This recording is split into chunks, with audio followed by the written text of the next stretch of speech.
Good evening, everyone. It's September 25th, 2025. You're here for the City Council meeting on Thursday. You're in the right place. Yeah, you get a roll call, please. Councilor Jensen, Present. Councilor Orbach, Here. Councilor Westman, Here. Vice Mayor Morgan, Here. and Mayor Clark. Here. Would everybody please stand and join me in the Pledge of Allegiance?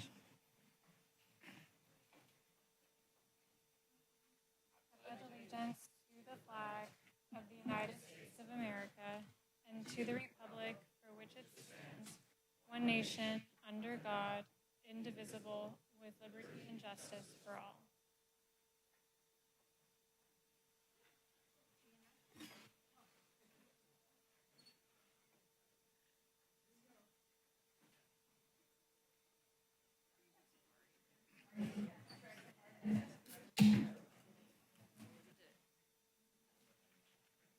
Additions and deletions to the agenda. Staff has one change recommended to tonight's agenda, that is to remove item 9E from tonight's agenda. That is the award of the Treasure Cove Playground Project. Staff intends to bring that back in 2 meetings with the award, potential award for the construction project for the restroom at Jade Street Park to provide a complete financial picture of the project. Thank you. We'll remove that.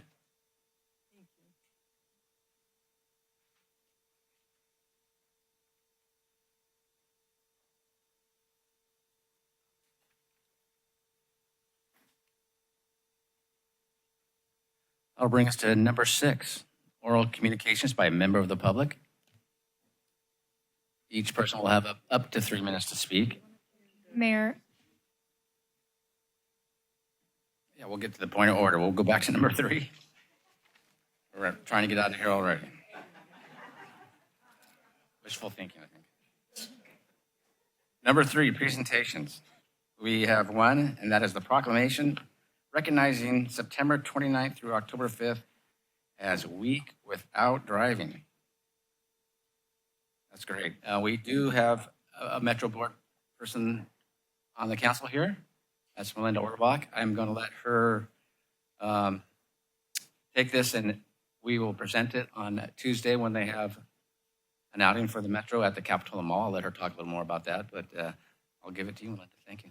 Yes, thank you. So unfortunately, the chair of the Metro Board, Rebecca Downing, is unable to attend tonight's meeting, but she did want me to make some comments on behalf of her.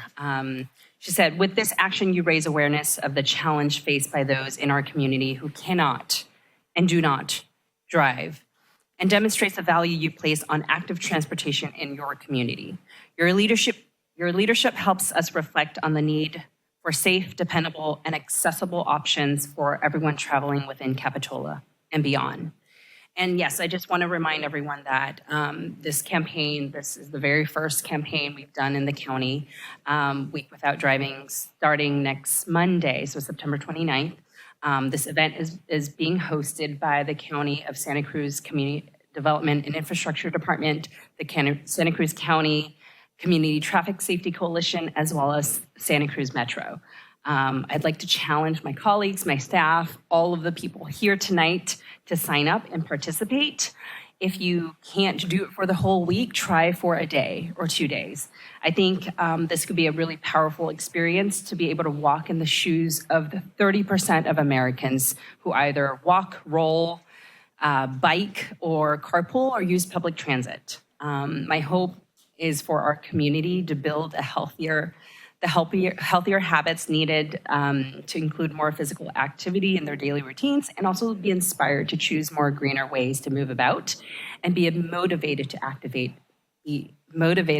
advocate for safe bike and pedestrian infrastructure.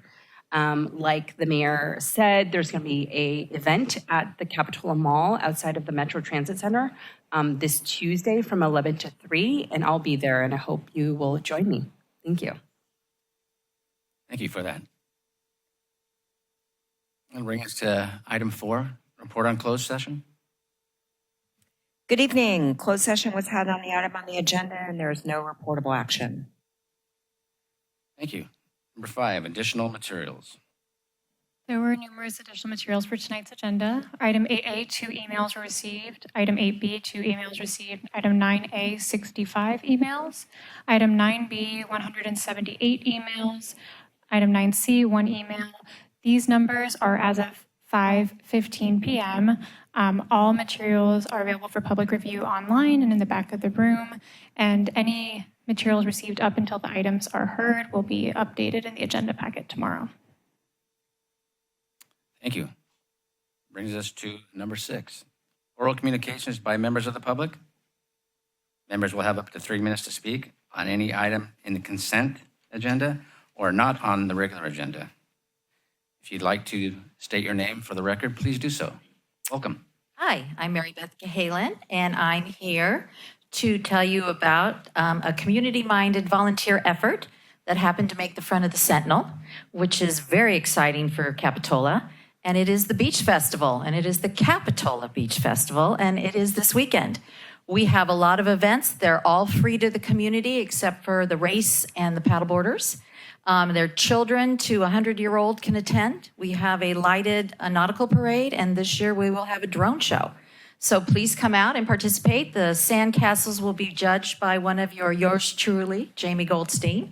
You'll have someone on the water by Joe Clark to protect us all. Margot's going to be a float judge. Let's come out as a community and really show Capitola's support. Thanks. Thank you. Looking for any public comment? Great. Seeing none, we will move on to. Oh, thank you.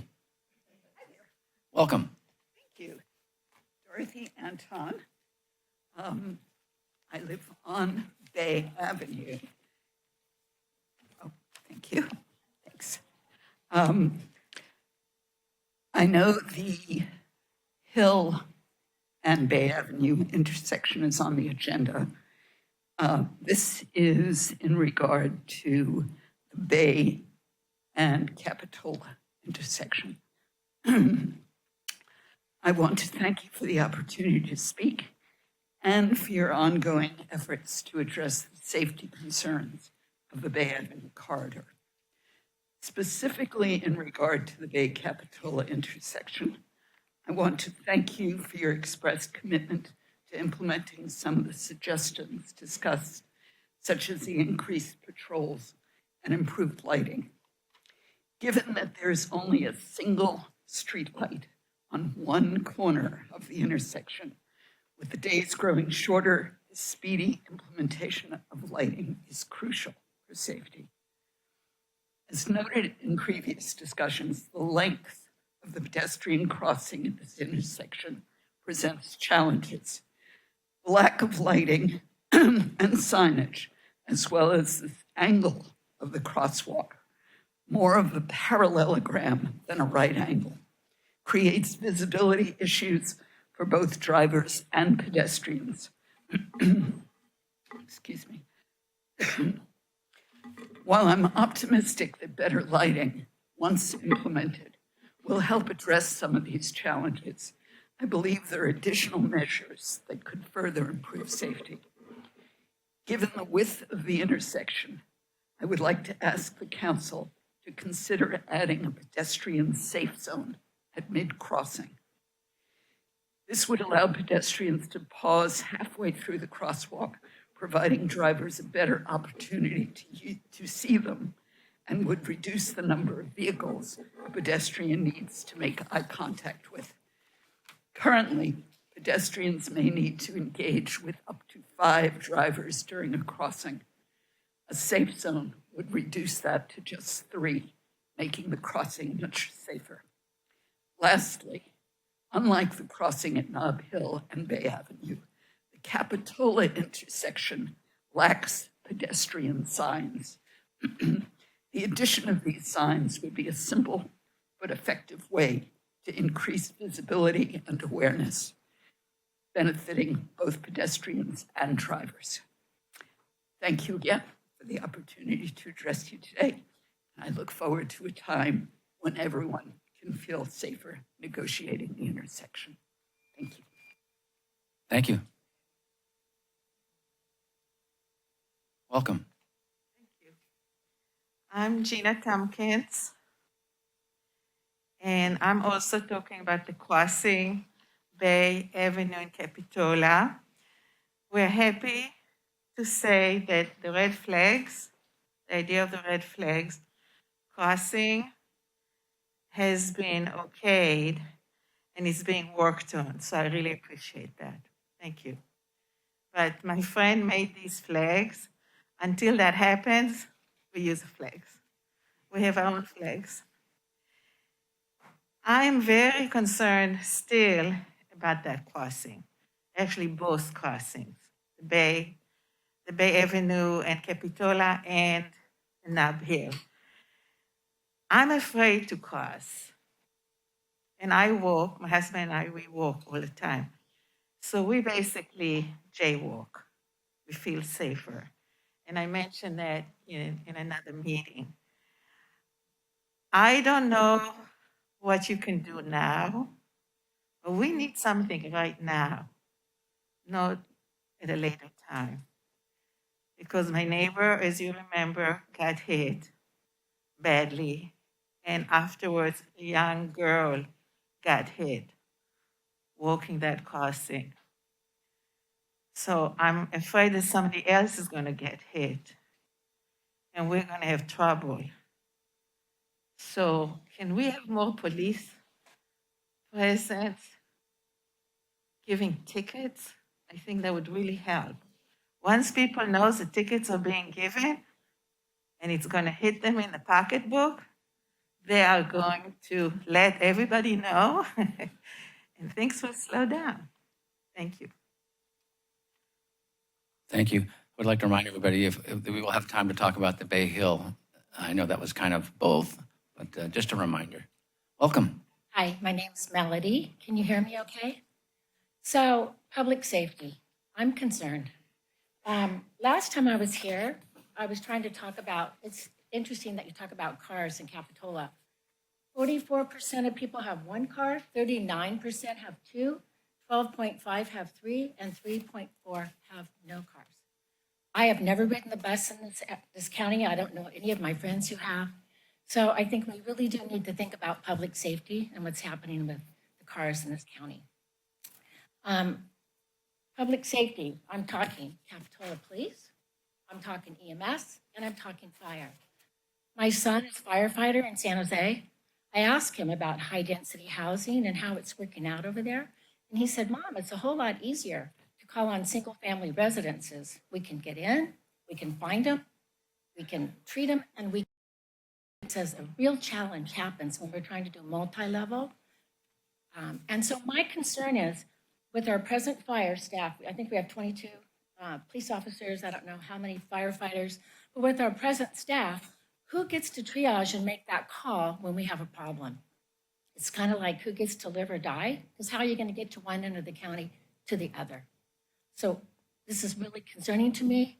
The way our roads are single-family roads, we only have a couple of arteries that come together, and Live Oak and the freeway use those arteries now. So when we're thinking about adding 25% more density, we have to be thinking about public safety, because I want these guys to go home too at night, but I also want to go home. When you're talking about density, you're talking about more cars, because this is the ratio of people that drive cars. You're talking about more schools. You're going to have kids coming into town to go to school, and parents are going to be taking them to school, and kids are going to be riding bikes. So public safety is an issue, and I think if you don't have a program, if you haven't done a study and looked at the impact of this, I think it's wrong. Does anybody else stand with me here? Anybody? Anybody?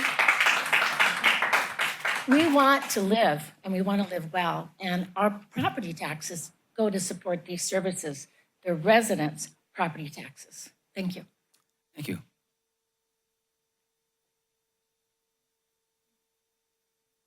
Welcome. Thank you. Hello, good evening. I'm going to talk about the zoning. Is that okay to talk about this one? Okay. As a 30-year Capitola homeowner, I wanted to share some thoughts and concerns and ideas regarding the proposed zoning changes. I live close to the 46th Avenue property, and right now that property has 52 units But under the new proposal and including the newly built bluffs next to it, the density is set to increase to 140 additional new units on a short block, which is already congested.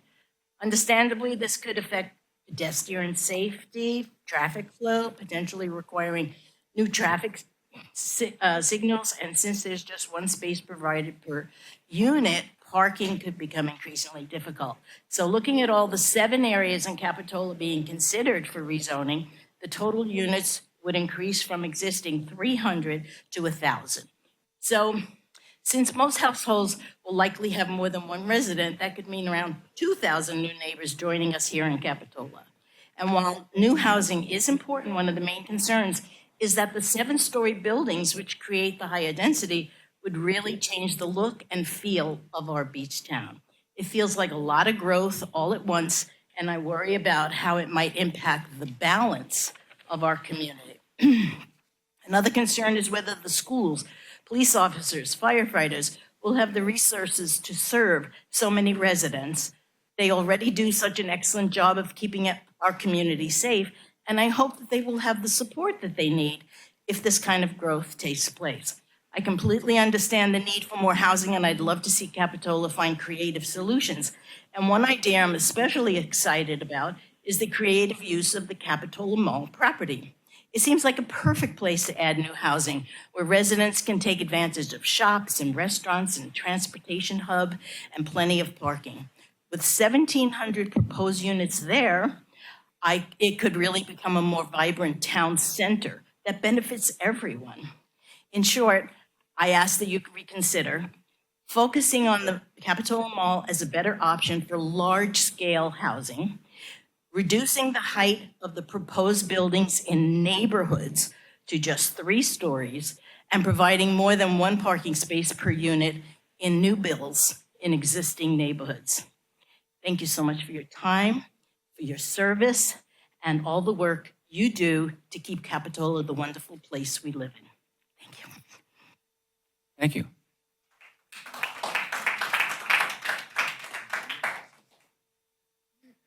Welcome. Keith Galen, resident. I just wanted to, after I watched about 3 e-bikes run through an intersection this weekend and was noticing that over half of them didn't have any helmets, I just wanted to bring it back up to the city council. We haven't heard anything from either the state or the county in terms of, or the city, in terms of what's going on with that. So I'd just like to ask the council to try and put it on a future agenda item and so that we could update the citizens on what's going on. And Mary Beth asked me to make sure to comment that Jerry's helping with the fishing derby on Sunday. Thank you. Seeing no further public comments, I will bring it to staff comments. There's one announcement I have this evening. Forgive me, I need to look at the notes. We have this is an announcement for our community development department. They'll be hosting a town hall at New Brighton Middle School on October 8th at 6 p.m., which is to kick off the discussion about the future zoning for the Capitola Mall. So everyone from the public is encouraged to attend. Again, New Brighton Middle School at the Performing Arts Center, 6 p.m. on the 8th. Thank you. Council comments.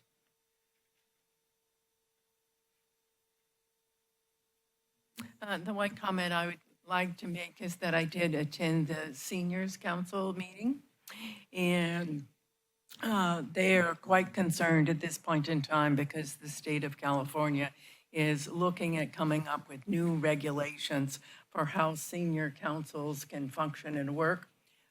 Most people may not know, but the senior councils typically are county council. In Santa Cruz County, we actually partner with San Benito County. So we're a 2-county council. And under the new state regulations, counties that have populations of less than 100,000 people will not be eligible to be their own seniors council. They will be run by the state of California. And so that could have some significant impacts on how seniors in our area can receive services and be provided.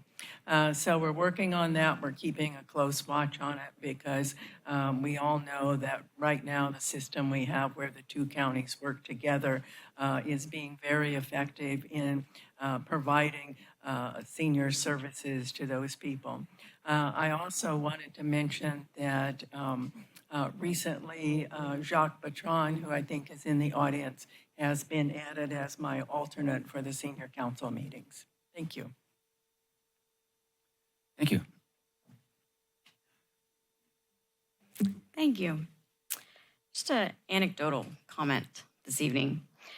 Over this last week in our coveted city, I've jogged our amazing coastline in this pristine weather we've had. I've seen many families enjoying events on our beautiful brand new wharf.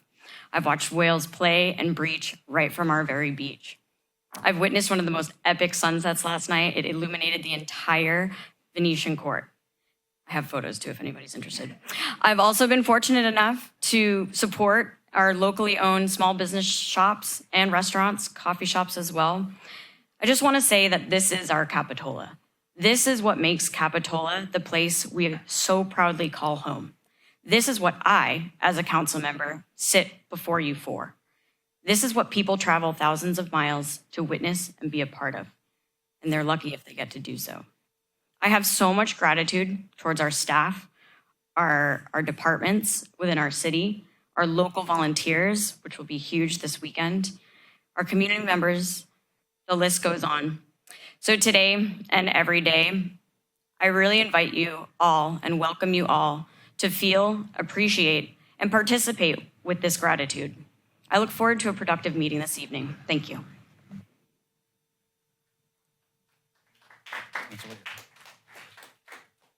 Thanks. Just one item. I attended, I'm the mayor's representative for multiple cities on the Visit Santa Cruz board, and I attended my first meeting yesterday and look forward to serving at that role and providing updates as needed.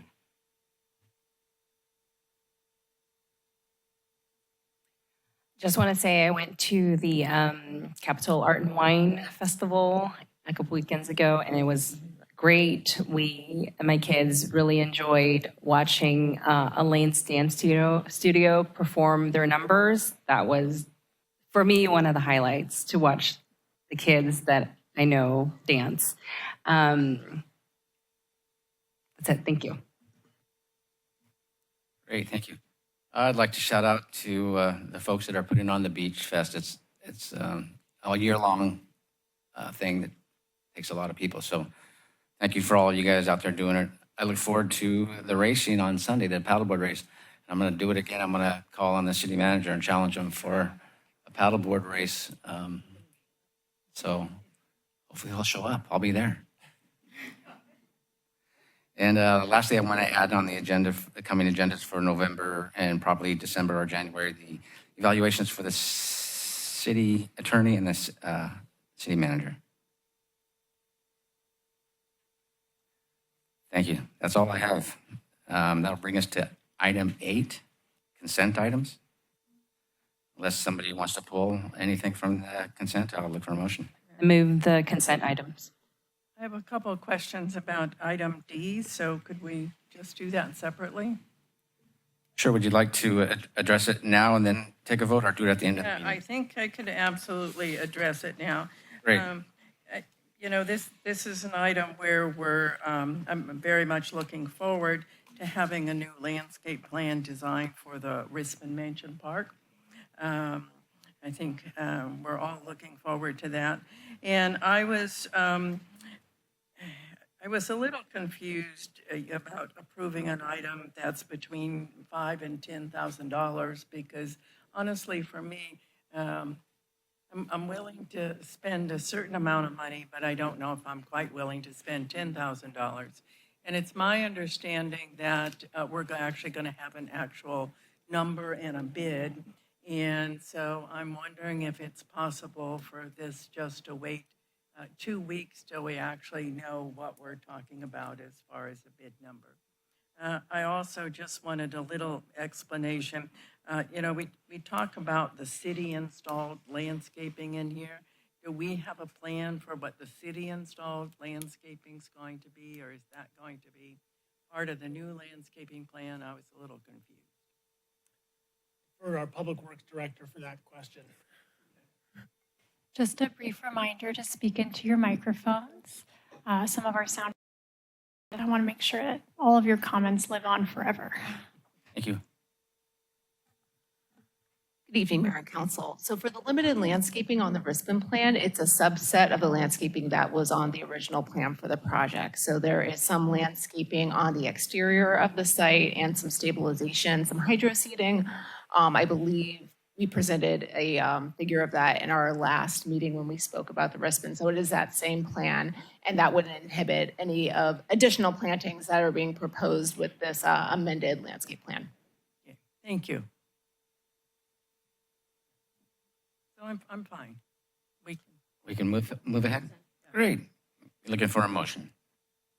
I move consent items A through D. I will second. All in favor? Aye.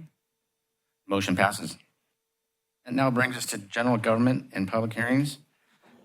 This is where I'd like to take a little time and welcome and thank everybody for coming. We always have packed rooms for things going on in Capitola, and I'm super grateful for that. But it also can make it difficult sometimes. Things that I'd like to point out would be, first, in Capitola, we have a long tradition of representing everyone's point and view and right to express their perspective at city council meetings. When members of the audience boo, cheer, clap for those opinions they are for or against, make it really difficult for other people to follow up and then come and speak either for or against whatever topic we're talking about. So I'd like to just thank everyone for understanding and the cooperation in helping us hold a meeting tonight that will be civil and respectful for all. So thank you. Brings us right into general government. Item A, Bay Avenue, Hill Street. Mr. Mayor, I live within 500 feet of the Bay Avenue project, and so I have a financial interest in it, and so I'll be recusing myself of this item, and I'll be returning when you guys are finished. Thank you. Thank you. Well, I'll give you a minute or two.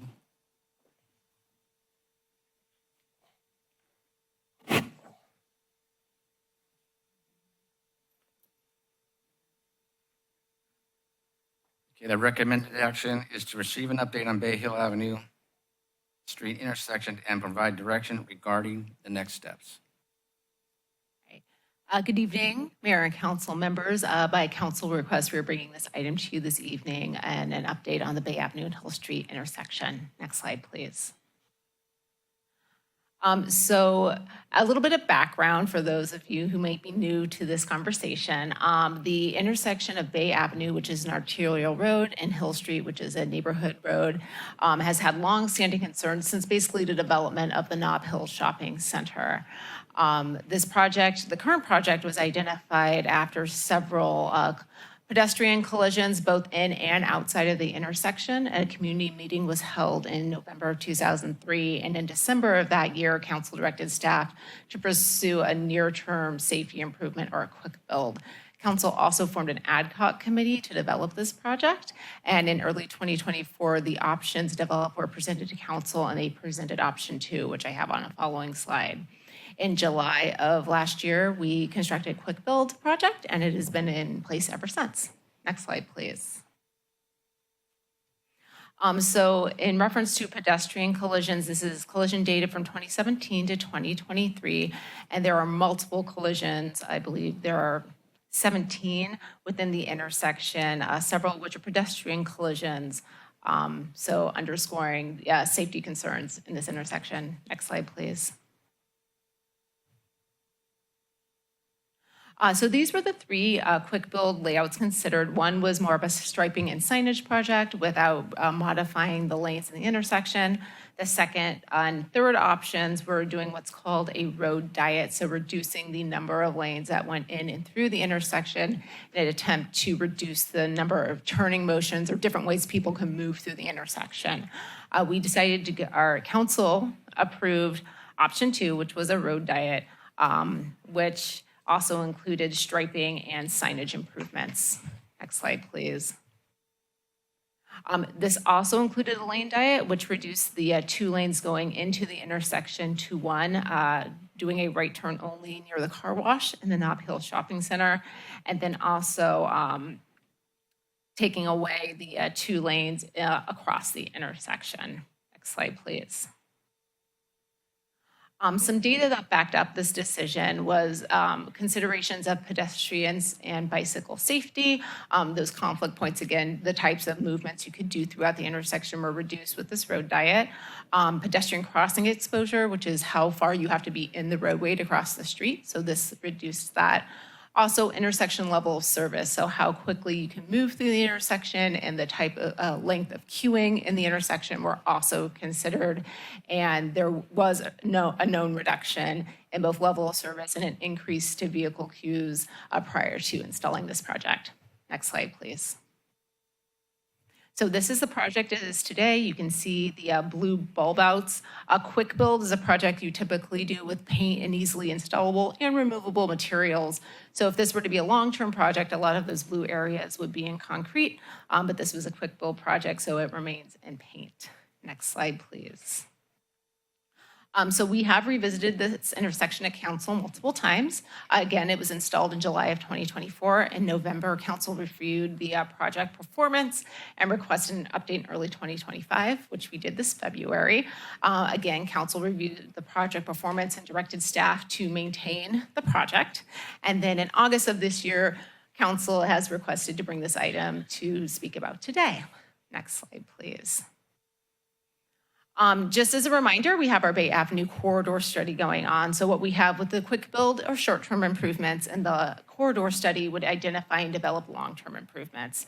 At that same February meeting where we went over the quick build configuration, we also discussed this corridor study. Council selected alternative 2, which is roundabout control for the permanent configuration of both this intersection and then the Capitola Avenue.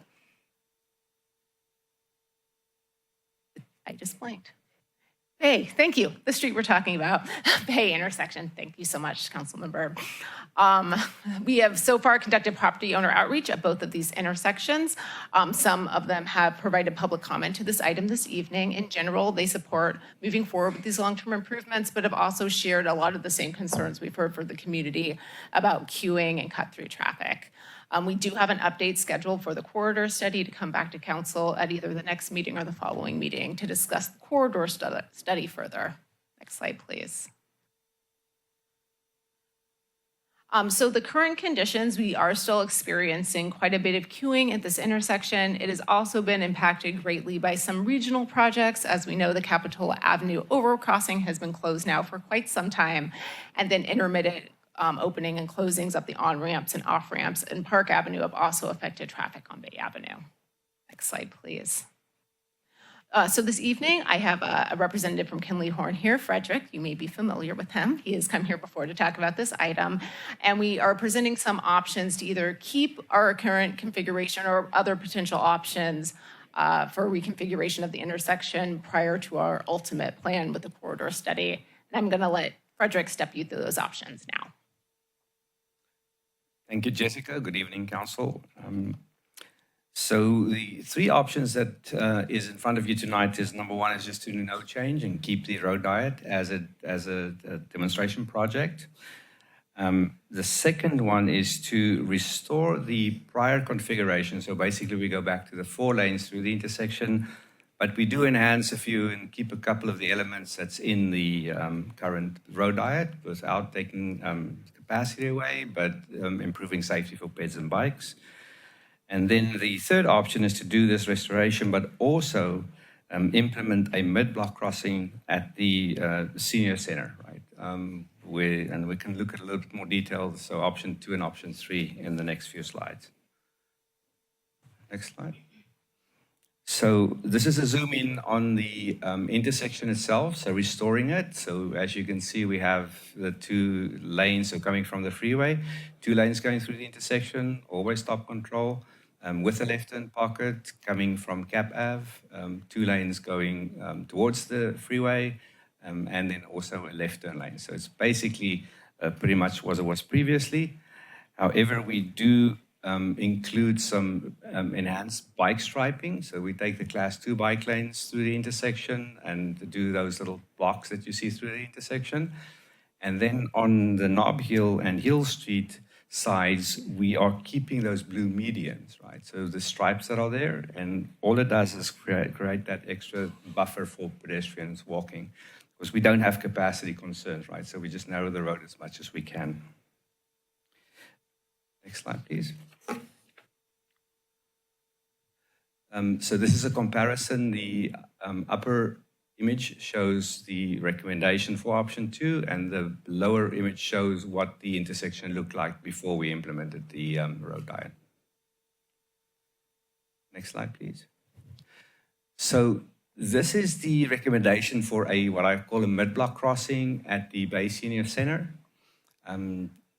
The intent here is to provide a much better crossing for seniors in lieu of the one at the intersection where you need to cross 5 lanes, right? So what we do here is we only cross 2 lanes. On the side of the senior center, we do a little bulb out. You can see that. So what happens with the bulb out when a pedestrian steps forward, they'll actually in the sight of a traveler better, and they also can see beyond parked cars to see if a car is coming on. Then they would cross the bike lane and 1 travel lane, and then in the median or two-way left turn lane, there's actually a raised area, so it's a refuge area for them.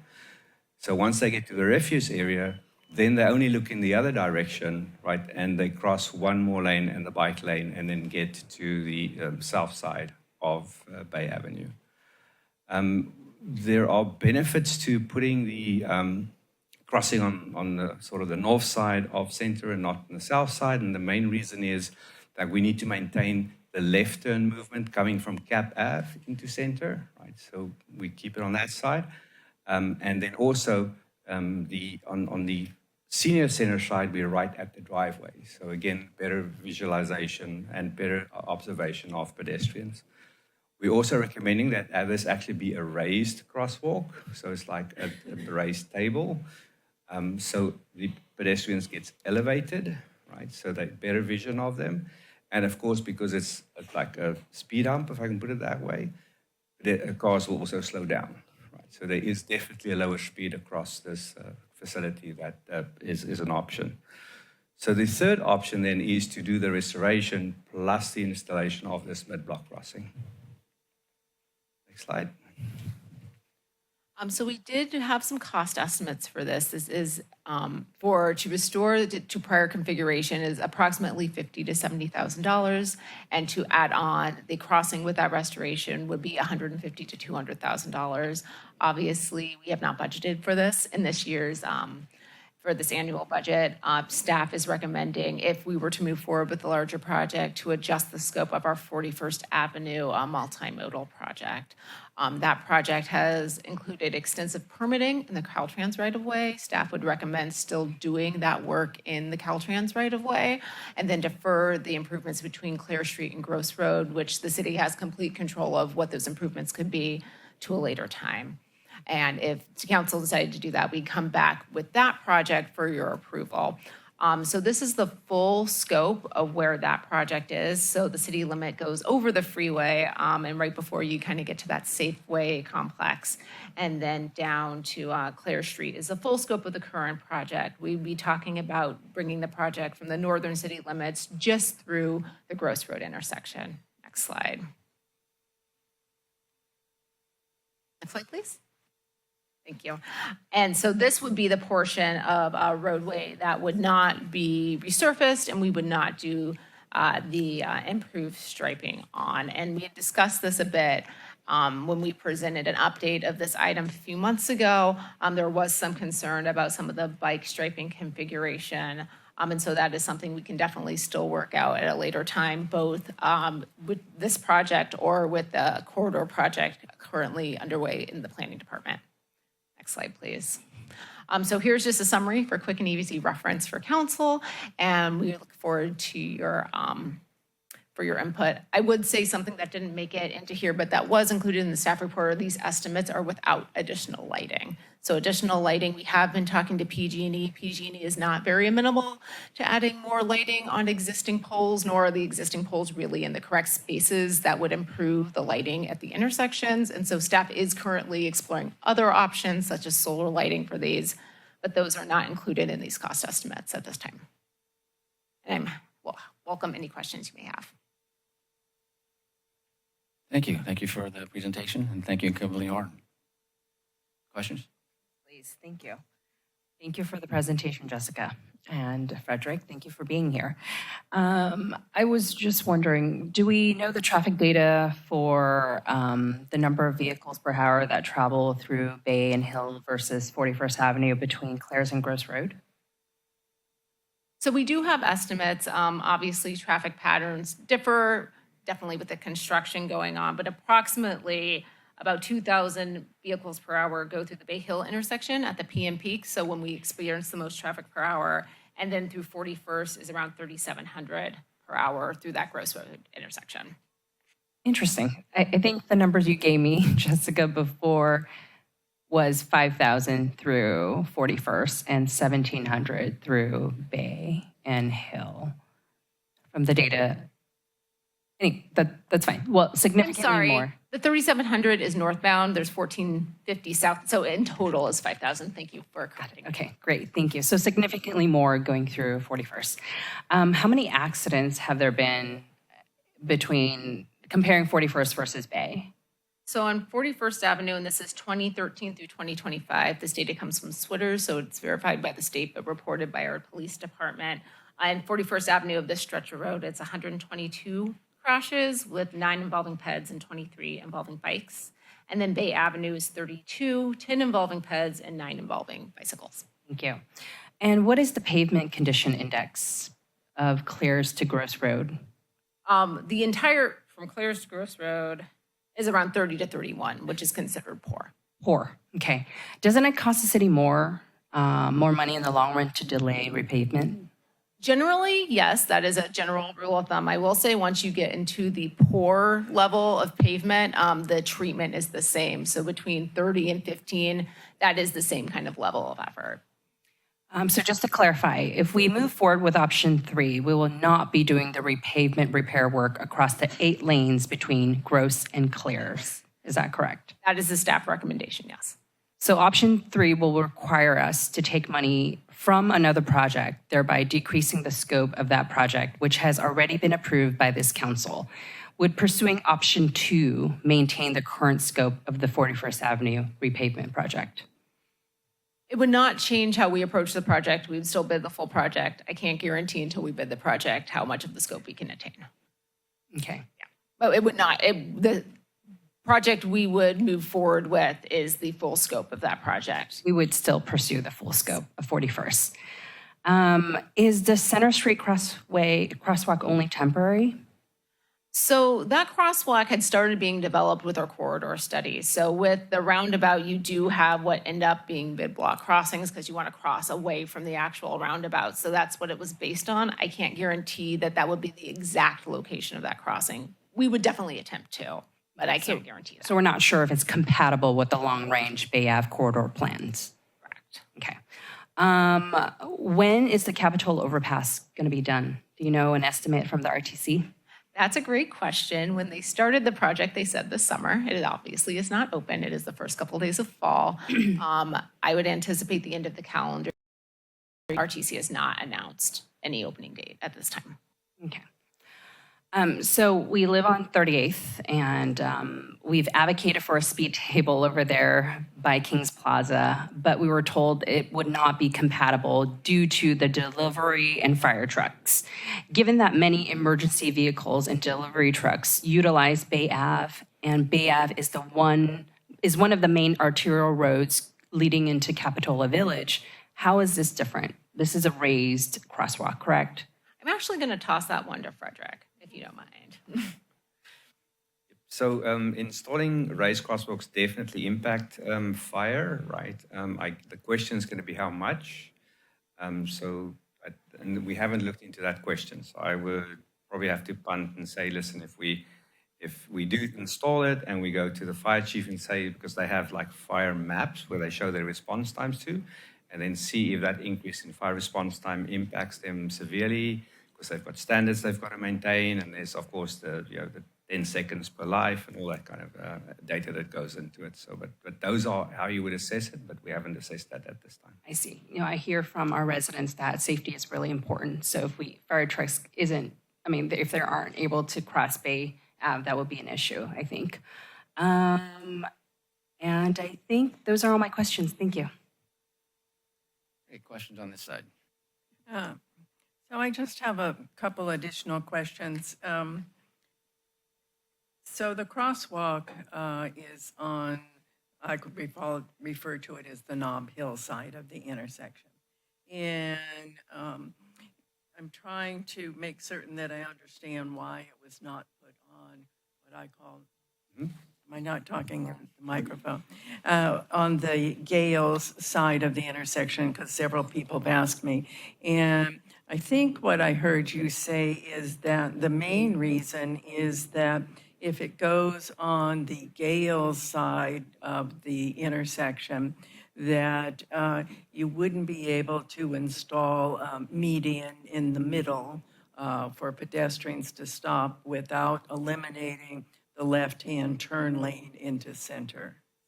Did I hear that correctly? That's correct. You're correct. Yeah. Okay.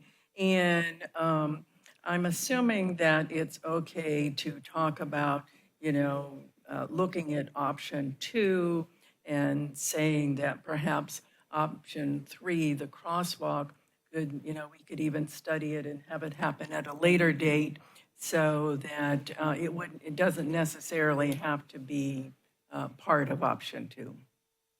Correct. Okay, thank you. Thanks for coming back, Frederick. This, I think, is a question for you or Jessica. Can we touch on why, I know it's come up a few times when we've talked about this, is the crosswalks at the Nob Hill intersection, why or why not they are able to be illuminated in the concrete? Because they're not able to, right? So it's installing lighting that would, yep. So I think there's a couple of levels of illumination, right? So number one is that you just install in pavement lighting, is what we call it. So usually if you install it in lighting in the pavement, you would have not a stop control, but if a pedestrian would activate that movement crossing it, then those lights get installed. So we usually don't install those when you have an always stop. I think immediately says we should not do that. Cool. Yeah, I just wanted clarification on that because I think that comes up a lot as like an obvious answer why or how we could fix this. And then was there, I feel like I'm looking at the price tag of 2 and 3, and there is quite a jump there. So was there any kind of middle lane looked at as far as, I personally like the idea of the crosswalk. I think the focus of this entire project is safety. So I would really like to try to push into more safer aspects of that area. So is there a way to implement a crosswalk? If it's not raised, does that mean that it's more dangerous? Just sort of that weighing those options of financial and feasibility. It's very difficult to say things are safe and they're dangerous, right? Because we don't know what's going to happen tomorrow. There are benefits with what we are recommending here. That's probably the Rolls Royce of getting a crossing in. We've got the best of the best, right? Surely you can do less. I would hesitant to say it's less safe, but it's going to be cheaper, right? And also probably different maintenance. And if you put in anything like stanchions and the striping, you may not get the full value. So yes. Okay. And do we have like a cost estimate on anything like that? No, I will say if we consider the population we expect to use this crossing, how many people do use the street and are familiar with it, and this would be very new, I would also hesitate to do something lesser here, considering mid-block crossings. Well, Frederick, I know it's difficult to say for him that that's inherently more dangerous. there tend to be more accidents in mid-block crossings than the stop-controlled intersections. Okay. I mean, we did just hear from somebody in the public too that they'll often jaywalk because they feel that that is more safer. So I'm just trying to lean into that and see if we can find a happy medium. But I'm welcome for some deliberation later if we come to that. But I think those are all my questions. Thank you. Great. I think everybody's pretty much asked all the things I was curious about, so we can take that to public comment. How many people want to speak on this subject? Great. So we'll go ahead and keep it to 3 minutes. And please state your name if you'd like. Welcome. I'm David Fox. I live on McCormick Avenue, and I would just like to point out that I live 3 to 4 months in another country that has roundabouts. And roundabouts and pedestrians do not mix. So it's really important, if you guys want to do a roundabout, that you get good crosswalks in other places. Thank you. Thank you. Welcome. Hi, my name is Liz McDade. I live here in Capitola, and I ride my bike. My daughters ride their bikes. We walk also a lot to and from our house, right over there to Nob Hill, and I also bike to my office on 41st quite often. I just wanted to put in a vote for option 1 to keep things the way they are. I realize that many residents don't appreciate extra traffic. I also don't love sitting in that traffic, but I do love feeling safer in that intersection, and I love feeling like the kids who bike through there are safer and pedestrians who are crossing are safer. So I just wanted to say that if there's any chance to keep things the way they are until we have a more long-term plan, that I am in favor, and I realize it's not the most popular opinion, but I do really appreciate feeling safer in that section. So thank you. Thank you. Welcome.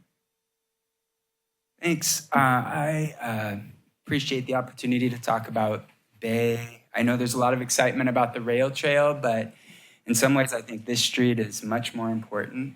It's a huge travel route for kids. There's 3 schools along there, and people are going up and down.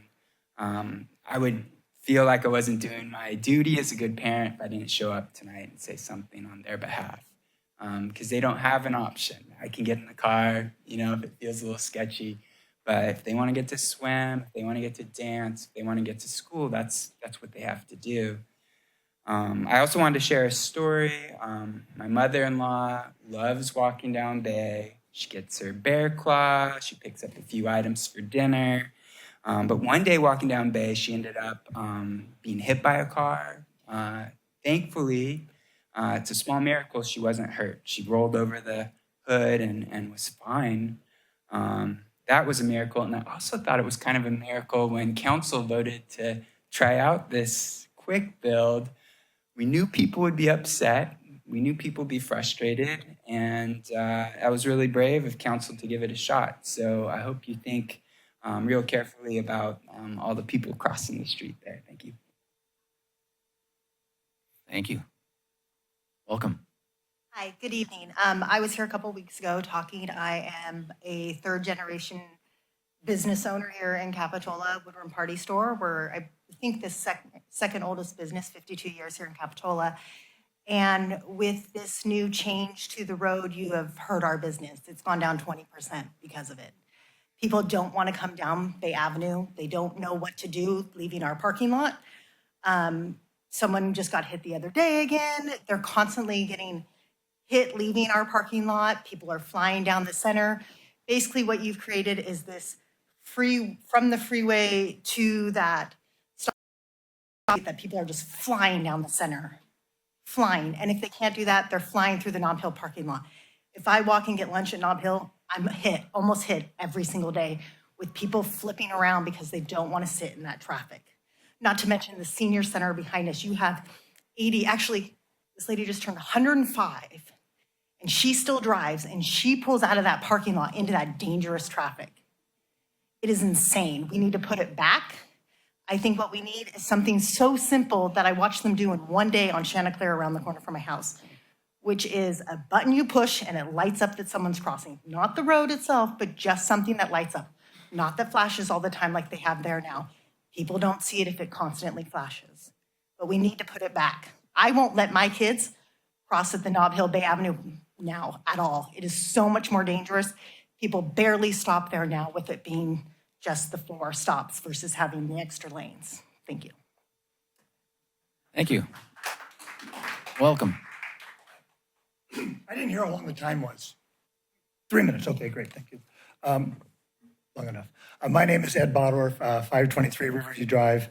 Tonight, for your council, is about redemption.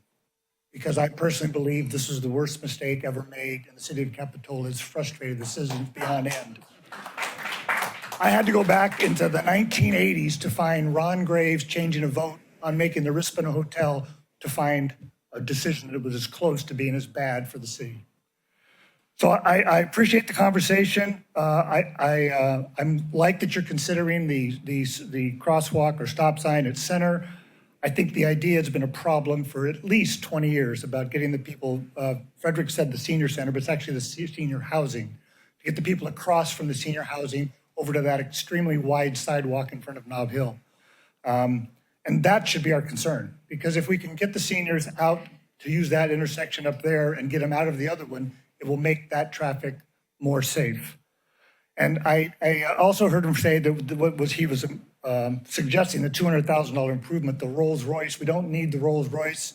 Councilmember Morgan, your insight was very good.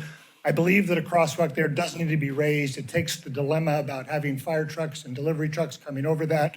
The intent is to get people across, have them stop. It's about safety for the seniors, and the frustration of the people that are at the Pete's intersection, I call it. Once they leave there, they are on the gas all the way up, and that's why I think it's good that we need the flashing lights there, because that has been a problem for years. So I encourage you to redeem yourself, make this right for the citizens. The frustration was unbelievable, and the improvement with that additional intersection, I think, will make everybody happy and will be safe. And I don't want to minimize the tragic death that occurred there, but it wasn't in that intersection. Let's be clear about that. Thank you. Thank you. Welcome. Hi, I'm Paula Bradley, a resident of Capitola. I'm urging you to please consider option 1, no changes. The traffic is a mess over there, no doubt about it. People are extremely frustrated, but things are changing by the week, I guess. Soon the Bay Avenue, Porter Street off-ramps will be closed for the highway project. Hopefully by the end of the year, Capitola will be open again, and this will provide another access to Capitola and the schools, alleviating some of the traffic crunch. It's a major inconvenience for drivers the way it is for a few hours of the day. I avoid it during those times, but it is temporary. I see vehicles practically ignore the flashing beacons and crosswalks. They don't even seem to know how to use them, just the way they roll through the stop signs and enter crosswalks while there's people crossing in them. Slowing vehicles makes it safer for bicyclists and pedestrians, and spending $50,000 to $200,000 for a temporary change is not worth it. Please focus on the bigger picture traffic. There's a lot of moving parts to this, and spend the money on the roundabouts and do what you can to expedite that. Thank you. Thank you. Welcome. Hi, good evening. My name is Marie Martorella. I live on Riverview, and I'm the parent of 2 fourth-generation Capitolans, all from Riverview. I don't think I have ever been so passionately fired up about Bay Avenue. I've written letters politely. It's horrible. I'm sorry for people who say just don't drive it a couple times a day. I go up and down that street multiple times every day. Coming off the freeway, when you come southbound and get off the freeway and you're going to go towards Nob Hill, inevitably they're coming off the freeway, they're going to hit the back of your car. I see it happen. I've had it almost happen. People are frustrated and furious about the backup there. They rage drive through Nob Hill. I see them come down the center, how do I put it? The center lane, cut through where Sushi Garden is, what's that called? that part. Crossroads, they rage drive through there, spin up and around and hit the stop sign at Hill to try and circumvent. It has become a very angry corridor. And, you know, I'm not going to get into the roundabout issue. I would love to see it put back the way it was. Option 2 would be my preference. Option 3 would be great too, if we can do it and have it done sooner than later. I don't want to see this drag out for another 6 months, 9 months, a year. We really do need to have something implemented sooner than later. It's very frustrating. Thank you. Thank you. Welcome. My name is Adrienne West. I wanted to talk in favor of keeping everything the same. I think when you put that in, it increases safety for the public that uses that, not just the seniors, but others as well. Shortening the crosswalks has definitely been an improvement for those walking in there and their safety. I don't understand why you'd want to pull that and spend more money just removing it. And the folks at the senior center or the senior apartments, they can't come here and speak. They can't. They can't drive. They can't be here. I do think that people are ill-behaved in this area, driving, and maybe some more police presence or enforcement might solve some of the problems of people being crazy in this area. I also think the signs where it says right lane ends, those kinds of things need to be pulled back. They're too far close to the intersection. Driving that area, if you're not from here, you wouldn't know until you got right in that spot and you had to move over, and then you're angrily pushing your way into the next lane. My other thought was putting your bollards right after the Crossroads Loop turn from the freeway so that people can't use that as a freeway lane on Bay Avenue. Does that make sense? Anyhow, I just wish that you would keep it the same. I wish that public safety and pedestrian safety would be of the utmost importance here, even if people have to slow down or be inconvenienced. It's worth it. Thank you. Thank you. Welcome. Thank you. Dorothy Anton again. I must say that I was very disappointed that the city is considering rolling back the changes made to Hill and Bay.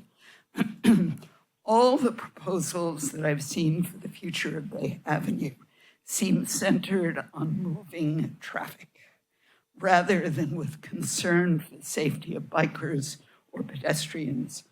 So far, the quick build seemed to be the one exception. I know that people are frustrated by the apparent increase in traffic delays.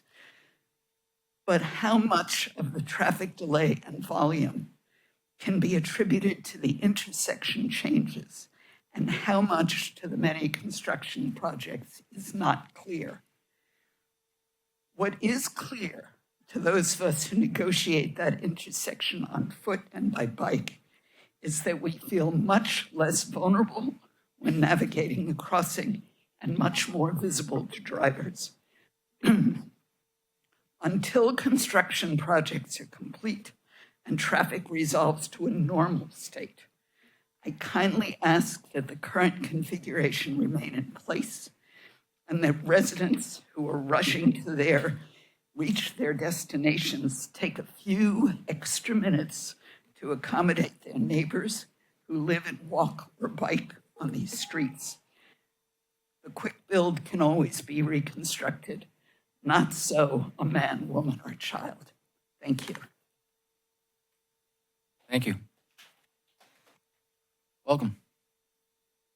I just wanted to address two aspects of the avenue, not the One is, I'm very glad to hear that the city has been talking to PG&E, and I'm not surprised that they're being unresponsive and stuff, and that we're looking at our own options.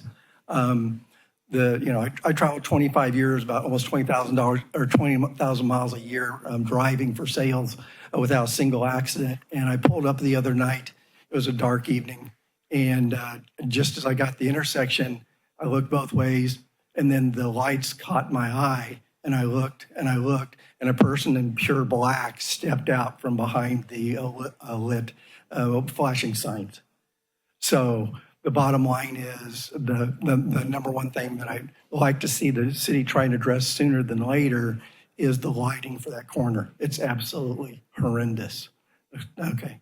The second thing is, I'm just curious from the staff, they've now got to count for how many vehicles go through that intersection. If there's a recommendation and or a mandate from the state for once you get to a certain level that you have to put lighting into a traffic light into that intersection. It'd be nice to, as the community, to know that answer.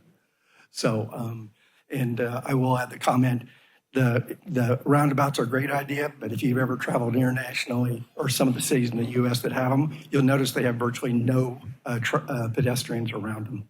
So they won't work. Thank you. Welcome. Thank you. My name's Bob Hickman. Quick comments on that Bay Hill Street. We need to put it back to what it was right now. It's just a nightmare to go through there. And I will confess, I'm one of the many that likes to just cut through Nob Hill to avoid it. It's a nightmare. I've come off the freeway, I just see it completely backed up. Oh, I can just jump in the right lane, go through Nob Hill and come back out around. Just another quick comment, it's not related to that. I would like to see it go back to number 2. I like number 3, but can't see justifying spending the extra money just to maybe have it taken out later when you go through and do the final changes that you're going to do at that intersection. Doesn't seem to make sense to spend that money on that now until you know what the final design is. The only other thing I'd like to ask is have some maintenance crew get out and trim some of the trees on the signs. I know as I was walking out or riding the other day down in front of Gales, as I'm heading north toward the freeway, in front of Gales, that sign that says, this one's straight, this one turns left, that's covered up by the trees right now. People can't see it. And I see people all the time at the last minute, they're in the left turn lane. Oh, I can't go straight.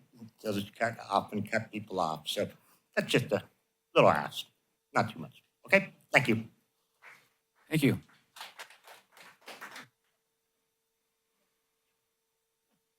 Welcome.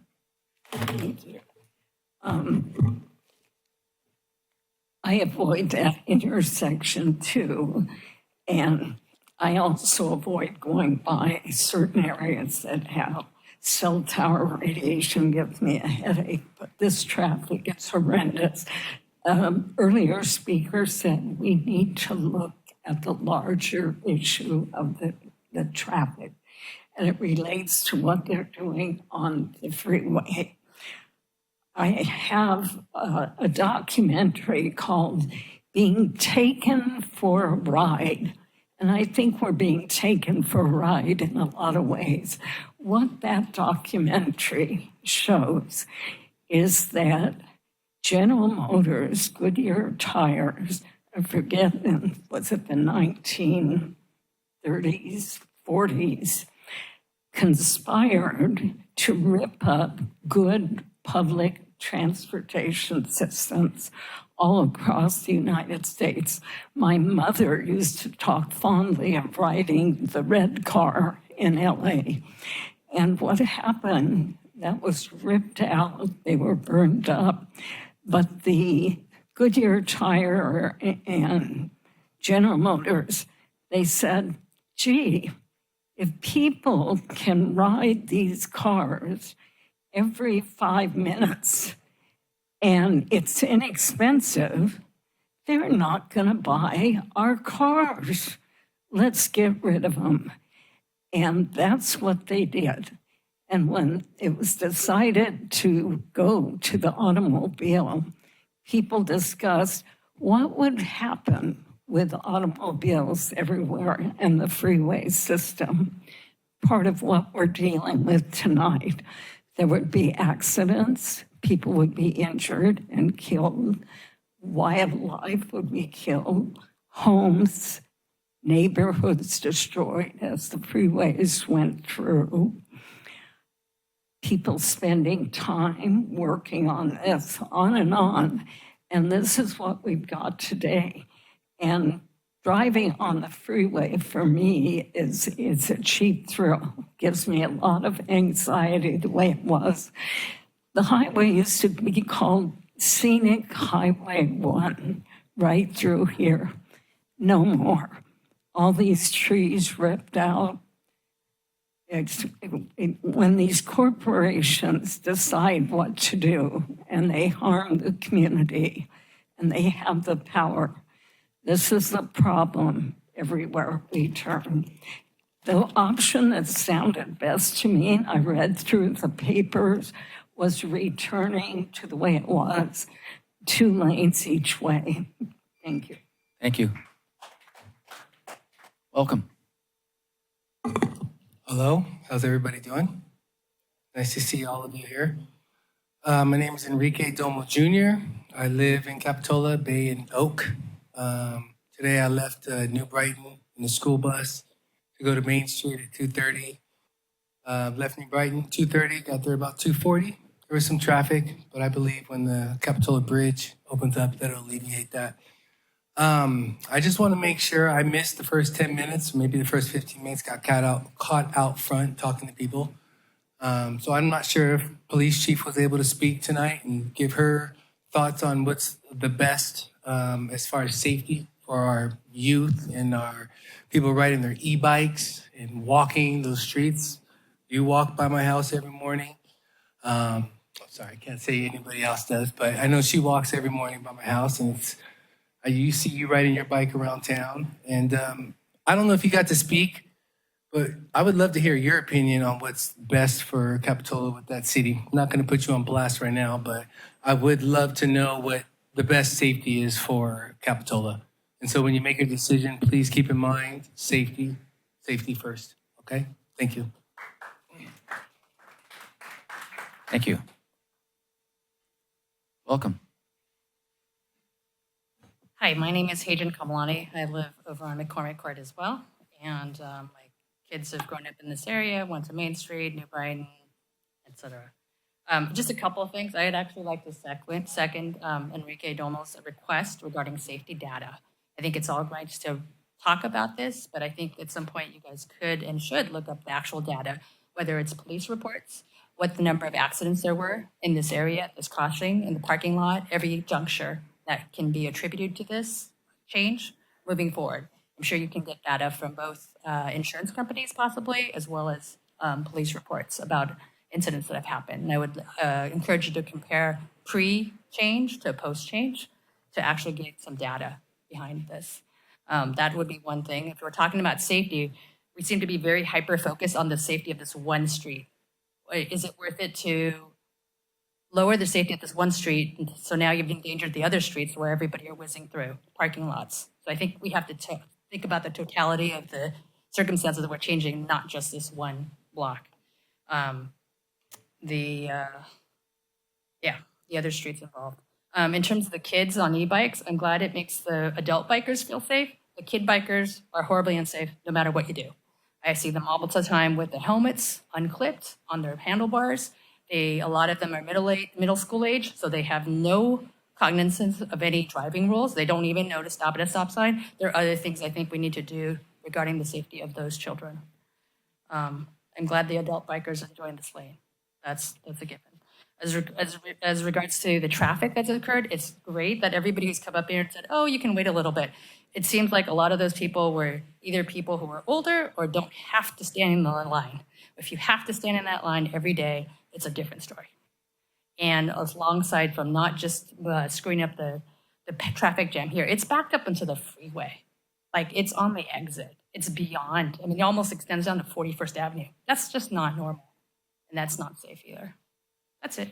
Thank you. Thank you. Any further public comment? Thank you. Kathy Howard. I would like to keep option 2 and put it back into place. Capitola has become everyone's city. We have traffic here that's not going to go away. We are a tourist destination. That's what we wanted. That's what we have. And it is really hard for the elderly. I just was coming out of Nob Hill, and one elderly lady came out and just crossed the street real quick. And of course, I put on my brakes, and she was startled. I was startled, but so were the other 2 cars that had blocked the view to see her. And that is just going to be a complicated thing. If you could put, I liked what Ed recommended with that, or even a crosswalk up the street where they could go straight across from the Bay Avenue apartments onto the street that turns right. I forgot. Do you know that street, sir? Center Street. That might be another option to add a safety level. But we have traffic. We're going to have traffic forever. But we don't need confusion. It's not fun to be backed up to 41st Avenue to try to get off. And the people that shoot up that center lane to get up on Hill Street and go around. And then the other thing is we have bicyclists and we have e-bikes. So we have 4 kinds of transportation. We have walking, e-bikes, bicycles, cars. And the other day I was coming down Bay Avenue towards the freeway, and this kid was coming from school and decided he wanted to ride my wind behind the car. And I'm so glad that I looked back and saw him, because I was having to slow down, and he went, there really needs to be some attention to the e-bikes and the kind of drivers that just weave in and out. That has caused a lot of chaos, and it is really dangerous. So thank you. Thank you.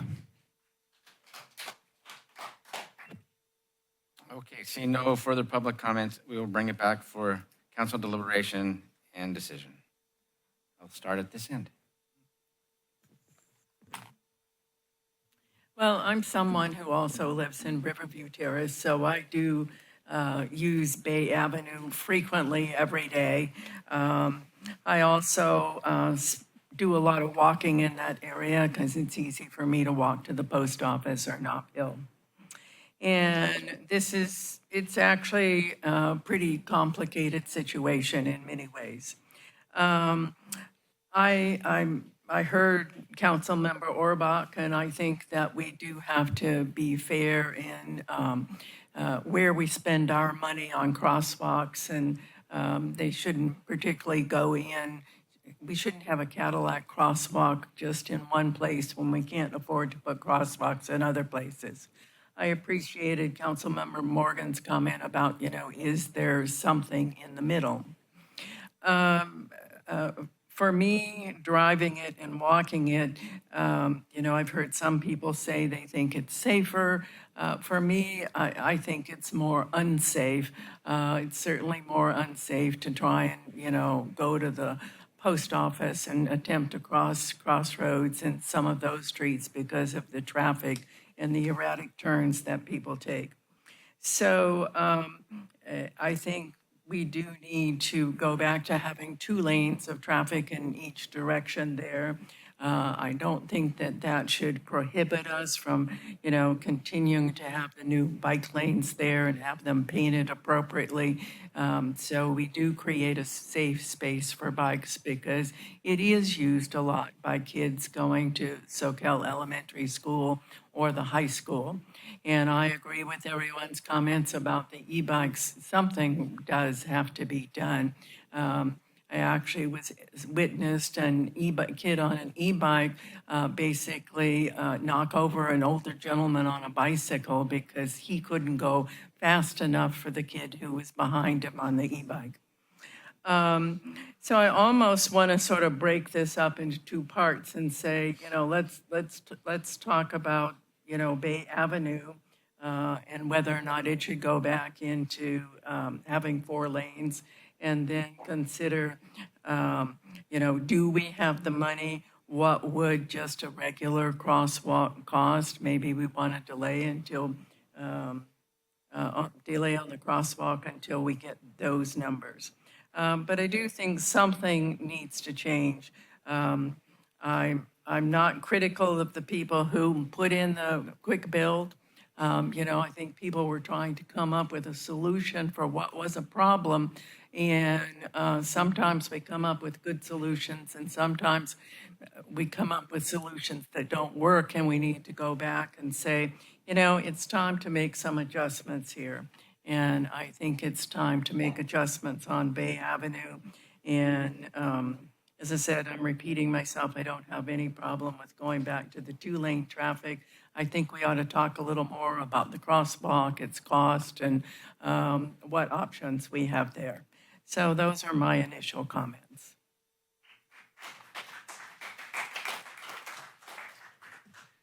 Just a follow-up question, and comment. I definitely would like to enhance the bike lanes with the green paint, seeing as how they don't have that right now. Is it possible to, or would it kind of be within our range of dollar amounts to install the bollards as well? Is that, maybe you already said that.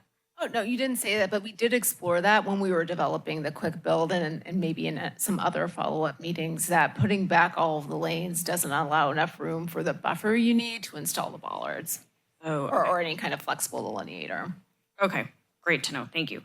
Yeah, this is difficult because I'm kind of one of those people that I do walk it every day. I do feel safer. I do like the paint enhancements. I was happy to see that option 2 still does maintain some of those bulb outs, the blue paint, along with the slatted crosswalks. And I would be okay with continuing the discussion about moving back to 2 lanes, but with the idea that we have some other safety measures that we can look at for the near future. I think, like I said earlier, this began as a safety issue, not a traffic issue. And it is disappointing that there's a lot of other things happening around us that is out of our control. So we're not really seeing the true effects to what this quick build could have done. So I understand that this has become very frustrating, and it's unfortunate that people feel that they have to take other ways to mosey around this. So I'm open to hear some other ideas if anybody else is comfortable seeking out how we could possibly fund some other safety measures around that, maybe getting us out of that 4-way stop and into something a little more mellow. I actually forgot to mention one thing. I did hear from some of the seniors on the Bay Avenue project that one of the things they would like to have is a flag system for crossing the intersection. And I know that they have applied for money through our community grant program to have that flag program operate. And I would think that, if we, I think that's a program that we should put in place regardless of what happens. And that if their community group funding does not come through because we haven't made final decisions on that we would say that we would help them fund that program and work with them on that cost and getting that set up for them. Thanks for letting me interrupt. Absolutely. No, I agree with the flag program for our seniors. First of all, thank you everyone for coming, submitting your letters and just being here. I voted and advocated for keeping this configuration in February because I thought, safer options for our residents despite the short-term inconvenience. This is hard. This is really hard.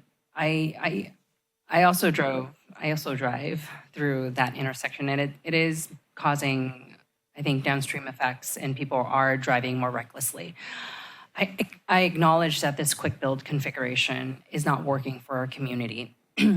We can see that the construction, the reconstruction of the Capitola overpass and the Highway 1 expansion projects have exacerbated the congestion. Most of the people who wrote in want to go back to option 2. I think this makes the most sense for me in the short term while we move forward with our long-range plans. And I believe the optimistic timeline for the roundabout is about 2.5 years. Is that right? Correct, Jessica? At least, yes. Optimistic. Okay. So I think deferring the repavement of the 41st Avenue corridor between Clares and Gross Road as proposed in option 3 is unacceptable. 41st Avenue is a vital portal to our economic engine. The businesses there are responsible for the vast majority of our sales tax revenue. Pavement condition in that area, as Jessica says, they're terrible. There's a depression on the right-hand lane in front of Capitola Coast gasoline, for example, that causes drivers who use that to regularly swerve into the bike lane to avoid the wear and tear on their vehicles. This creates unsafe conditions for bicyclists who often ride on the sidewalk instead of the bike lane for their own safety. And that creates unsafe conditions for our pedestrians. So I cannot support an option that takes away money from a project involving permanent improvements along the city's most highly utilized corridor that the council unanimously approved just a few months ago. I don't think it's a responsible way to spend our money on a temporary solution. Although I do agree that we need to look into the midway, street crossings some more in conjunction with our long-term plan. I believe we're doing that already. Is that right, Jessica? Okay, great. So I think we have to listen to our residents in this situation and put the lanes back on Bay and Hill and proceed with the 41st Avenue plan the way it was approved. Thank you for that. And with that, I'll make a motion for option 2. If we could just hold off on that motion, and I'll put my little bit in there. E-bikes. That needs to be an agenda all for itself, so hopefully we'll get that on there. E-bike safety, work with our police department and figure out how we could get some better safety going on out there for our youth that are riding e-bikes. Well, you have public comment coming up. And agreed also with the 41st Avenue project. We do not want to, as the saying goes, steal from Peter to pay Paul. We need to make sure that 41st Avenue project stays and moves forward. I think I was probably the one on the ad hoc committee and that really pushed for the quick build. And, we tried it. It definitely made it safer, but it made it more difficult for all the other citizens and people within the city getting to and from school, work, whether you're on bike or in a car. So I think we should take it back to the pre-quick build and restore it, but have an eye on number 3, so that as we continue our study on this whole Bay Avenue corridor study, that we look at possibly putting in the crosswalk at Center and Bay. And for our friends and folks on Bay Avenue that want to do this project, whether they get the grant or not, they've come to us, they want to do this. So we will definitely make sure that we see it through so they can feel safe when they're crossing the street, wherever they're going. So we could take that back to a motion. I'd like to move for option 2. I would second it if we could add in funding the senior flag program as part of that option if the community grants. A quick question to staff. Can we have an update on that? So the community grant program is going to be on your next agenda, and I do believe the subcommittee is recommending funding for that project. Right. We have, but just in case, because the whole council has to approve the recommendation that we made on that if something strange happened, I don't want them to be without funding for the flag program. I agree with the amendment, Yeah. Councilmember Westman. Thank you. I'll second your motion then. Great. We have a first and a second. Can I get a roll call, please? Councilmember Orbach? Aye. Councilmember Westman? Aye. Vice Mayor Morgan? Aye. And Mayor Clark? Aye. Motion passes for number 2. At this time, we're going to call back Councilmember Jensen, and we're going to take a 5-minute break. Thank you.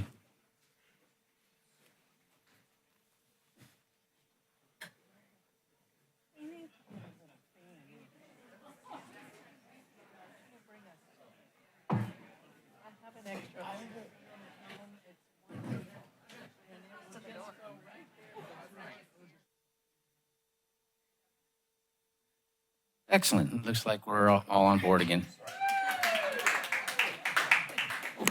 It's our cell phone service. I apologize. That's a different agenda item. Yeah.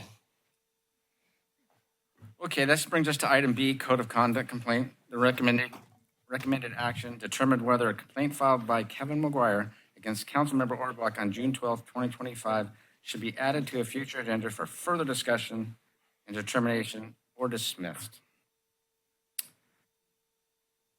With that, we will take it to any staff that may have. Good evening. Thank you. Yeah, good evening, Mayor and council members. So no slides this evening, just a quick bit of context for this item. So this complaint, as listed in the staff report, was originally received on June 12th from Kevin McGuire. The complaint was amended on September 24th. That amended complaint is included in the packet as additional materials. In the staff report, you can see that staff requested mediation through the Conflict Resolution Center of Santa Cruz County. Yesterday evening on September 24th, the Conflict Resolution Center informed the city that mediation was not a viable option, and that letter is included in the agenda packet as additional materials. On September 11th, at our last city council meeting, Councilmember Westman requested an agenda item to discuss the complaint, which brings us here tonight, and I'm available for any questions. Great. That'll lead us with council questions. I don't have any at this time. I have a question. I guess it's more of a legal question. So when a complaint is brought up, is the council legally bound to hear that or host a hearing on it? No. Great, thank you. Questions on this side? No questions on this side. Great. Councilmember Orbach. Yes, thank you. So just to repeat what you said, Sam, we do not have any legal obligation to hear any of these code of conduct complaints that are forwarded by you. Correct. Thank you. How many code of conduct complaints has the city received since the code was adopted? I can answer that one. So since the policy was adopted back in 2020, I believe, the city has received 4 complaints, and then the most recent complaint, which was amended, would be like 4.5 complaints. 4.5. Yeah. How many of the previous complaints were agendized for public hearings? None of them. Thank you. The code of conduct states that the council will hold a public hearing on all complaints forwarded from the city attorney. Why hasn't the city ever adhered to the prescribed process? The way that we've interpreted that is we've combined it with our agenda setting procedure, wherein the council notices items to be heard. And so the city attorney forwards the complaint and the council decides whether to agendize the item for hearing. And I believe I've asked for the agenda setting procedure to come back at a future meeting, correct, Julia? Yes, that's scheduled for an upcoming meeting when there's space on the agenda. Okay. So a couple meetings ago, where Councilmember Orbach had requested information about the agenda setting procedure. And so me and my staff conducted research on other agencies in California, and we created a memorandum that was distributed to the city council, which outlined how cities agendize city council member requests for upcoming agenda items. And then most recently, Councilmember Orbach requested that come back to the city council for consideration at a council meeting. And so that's scheduled to come before the council before the end of this year. It's just dependent on where we have space on the agendas in the near future. Thank you for the clarity. Sure. Thank you. So just to clarify for the record, I'm the only council member who has ever had a code of conduct complaint against her agendized for a public hearing. Is that correct? That is correct. Okay. Does the city have any adopted policy or process for council members to utilize when they believe that they are being targeted by individuals through actions that are questionable or threatening, but may not rise to the level of explicit criminal behavior? Can we get to point of order? I don't know if this is what the hearing is intended for. I'm asking a clarifying question in terms of what our legal recourse is for council members, all 5 of us, and council members everywhere. What is our legal recourse when there's potential threatening behavior? There isn't much. And so the answer to your question about whether there's a policy is no. There is no policy. I frankly don't know of any city that has a policy, although there could be, and I just don't know about it. But the standard for an elected official, even a public official, even all of us up here to get a restraining order for threatening behavior is quite high. It usually needs to be an articulable, specific threat against the council member or family member. So anything, but I think you're asking about something short of that. And my understanding is that council members, elected people in the public eye, have very little recourse. No remedy for recourse. Great. Thank you. Those are my questions. Thank you.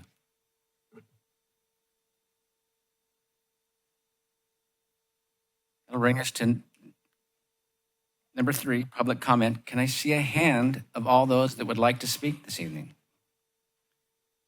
Yeah, that's over 30. At this moment, we're going to try to keep it as close to a minute as we can. If we could, I would want to really give everybody a chance to speak, so if we can do it for 1 minute. Thank you. And please state your name if you'd like it for the record. Welcome. Good evening, Mayor and Council members. My name is Jenny Veach Olson. I am a resident of Santa Cruz County, and I am here this evening to express strong concern about the Council's decision to agendize this code of conduct violation against Council Member Melinda Orbach. This action sets a troubling precedent for how the city responds to conflicts between council members and creates unnecessary risk for the city and its residents. I work professionally for an organization that recruits and trains women to run for state and local office, and so I care deeply about getting a more diverse council throughout the state of California. So with that in mind, I would like to share a couple points of data regarding the impact of hostility women face when pursuing political office. Nearly 2/3 of women, that's 65%, experience harassment during their campaigns compared to only 50% of men. 42% of women experience stalking, 55% of women of color experience stalking, and 53% of LGBTQ plus women. Thank you for hearing my concerns. Do not go down this road. Welcome. Hi, my name is Laura Lee Martin. I've worked at a local, state, and federal levels of politics, and what we're seeing across the country is not how we need to go in our local community. I urge you to dismiss this and put in place some way that you can have your public officials, all of you, have some recourse. Thank you. Thank you. Welcome. Hello, everyone. My name is Stephanie Brown-Liu. Just going to take a deep breath here. The fact that there is no precedent for agendizing past complaints is deeply troubling. This council is sending a dangerous message. It legitimizes personal and political attacks, particularly those targeting women of color in leadership. Councilmember Orbach has set boundaries, and I really think, especially with the pattern that we've seen across this country, with how quickly things escalate and how the violence against public servants and officials such as yourselves, I would hope that each and every one of you can feel safe enough to participate in a democratic process to uphold the values that you ran for or were appointed to support. Especially right now that there are such urgent challenges, this process feels like less like accountability and more like intimidation. I urge you to dismiss the complaint and protect the integrity of your fellow council member. Capitola should not follow this path, and I especially really thank you for being here. Thanks. Welcome. Thank you. I'm Cynthia Matthews. I served for 24 years on the Santa Cruz City Council. I'm clearly a public process nerd. I read the whole code of conduct. It's a good document. And I saw nothing in that document that justified a complaint against Councilmember Orbach. She very simply stated facts. She very generously offered communication and let it go at that. So she respectfully called for the rest of the council and the community to call and support her.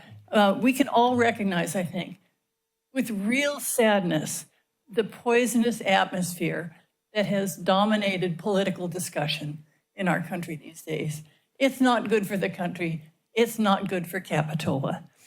So I urge you to summarily reject the complaint filed by Mr. McGuire. There is no basis for proceeding on that.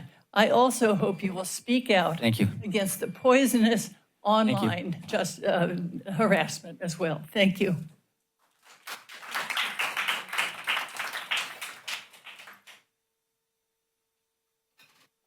Welcome. Good evening, Mayor and Council members. My name is Shebra Kalantari Johnson. I currently serve on the City of Santa Cruz. I'm here because I know firsthand what Councilmember Urbach has experienced and has endured. And to endure it, I guess some say is part of the job, but then to legitimize it by agendizing, that's a really hard pill to swallow. We choose to serve, all of us choose to serve because we care deeply about our communities, but that service should not come at the expense of our dignity and our ability to govern effectively. So I ask you respectfully to dismiss this complaint and send a clear message that all of our communities stand for fairness, we stand for respect, and the right to serve without fear of retribution. Thank you. Thank you. Welcome. Thank you. Good evening. My name is Teresa McGuire. I'm Kevin's wife. On April 17th, I sat in shock as Councilmember Auerbach defamed my husband without merit, giving him no chance to respond while the council sat silent, which appeared as agreement to her behavior. There was no complaint, no investigation, no proof provided. Tonight is about conduct. If accusing a citizen by name from the dais without evidence or due process is not a violation of the code of conduct, then I ask what is. I understand Melinda's rally cry emails and the pressure of her large crowd is intimidating, but if this council allows violation once, where is the line drawn? How is this good for Capitola citizens? This is not about politics, gender, or race. It is about conduct. Kevin has had civil, productive conversations with council members Morgan and Westman. He speaks on his policies, plans, and finances, not personal attacks, yet his character has been ignored. Political disagreement is not harassment. Canvassing is not intimidation. Asking questions is not a threat. I urge the council to uphold the conduct tonight. Thank you. Welcome. Hi, my name is Alamia Basaldua. I am a Capitola resident and own a business on 41st Avenue. I rise up to speak in defense of Kevin McGuire.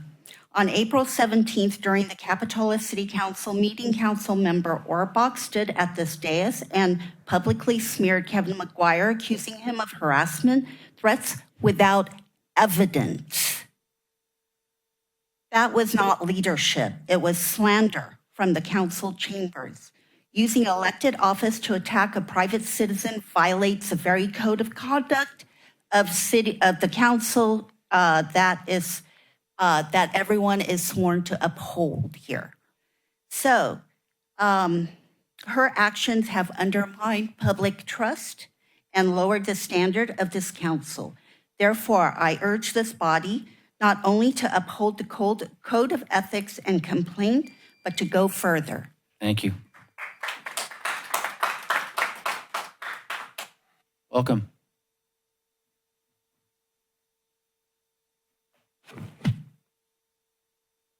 Good evening, councilors and community members. I would like to address a serious and troubling misalignment of values here in Capitola that undermines the very foundation of our community and government. We urge you to dismiss the code of conduct complaint by Kevin McGuire. This complaint is not merely a procedural issue, it's a retaliatory act aimed at silencing a concerned voice in our council, a voice that dared to speak concern about harassment and stalking. Alexander Pedersen, a former Capitola council member, faced similar harassment and bullying from the very individual now lodging a complaint against Councilmember Auerbach. And members of a group that share a contentious issue sanction and engage in inappropriate harassment of city council members and members of the public of within and beyond the borders of Capitola, impacting our entire county. The pattern of behavior is concerning when someone disrespects the proper channels of communication with their representatives, trying to find them at their home or place of work. Thank you. We can only guess Thank of you their for your intent comment. and whether it's violent or not. Thank you.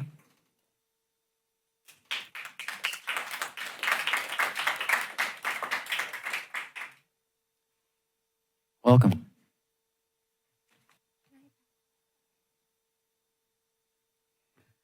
Good evening, Mayor and Council members. My name is Sonia Brunner, and I'm here in strong support of Council Member Orbach. I urge you to dismiss any code of conduct complaint against them. It's vital that our community and our leadership recognize the action for what it was, a defense against a perceived threat, not a personal attack. While public officials are often expected to endure aggressive and often intimidating behavior, Councilmember Orbach called the behavior into open. This is not a reflection of their work or their character. And just as we teach children to call out bullying, the harm caused by the harassment extends beyond all the individuals involved. A council member's experience of harassment can create a climate of fear that not only harms the council member, but impacts the entire community and the democratic process. Repairing this harm is a collective effort. Thank you. Councilmember Orbach needs your support now, so please dismiss this complaint.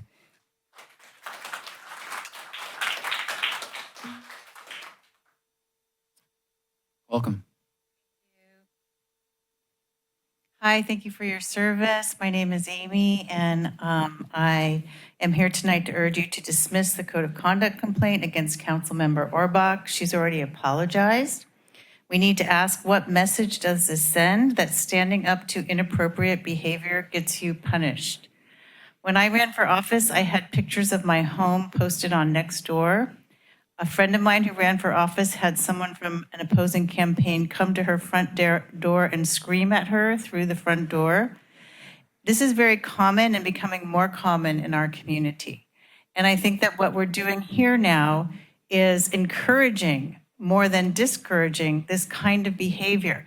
In the current atmosphere that we're facing in this country that we are all so concerned about, with violence rising, political violence on both sides, I would ask you to be responsible and to discourage this kind of harassing behavior. Thank you.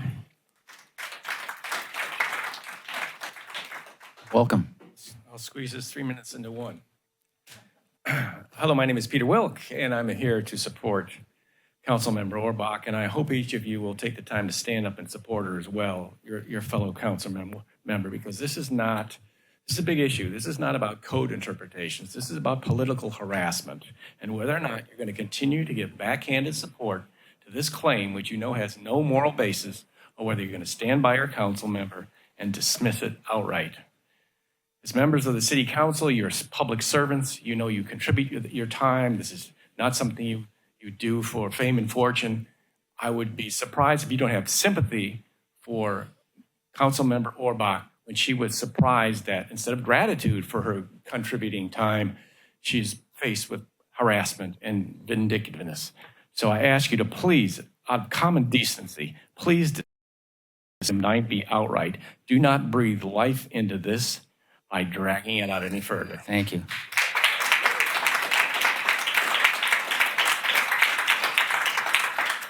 Welcome. My name is Scott Rolfe, and I'm here to recommend dismissal of the complaint against Councilmember Orbach. I am dismayed that the efforts for conflict resolution and mediation were not able to move forward. I think that shows a good faith effort on the part of the council member and the city. And I think moving forward with this sort of procedure, it sets a problematic precedent for all council members, both here and future council members. And I think it creates an additional liability for the city that's going to be paid with taxpayer dollars. I don't think that's a sound decision by the governing body here. For this reason, I recommend dismissal. Thank you. Thank you. Welcome. Hi, thank you.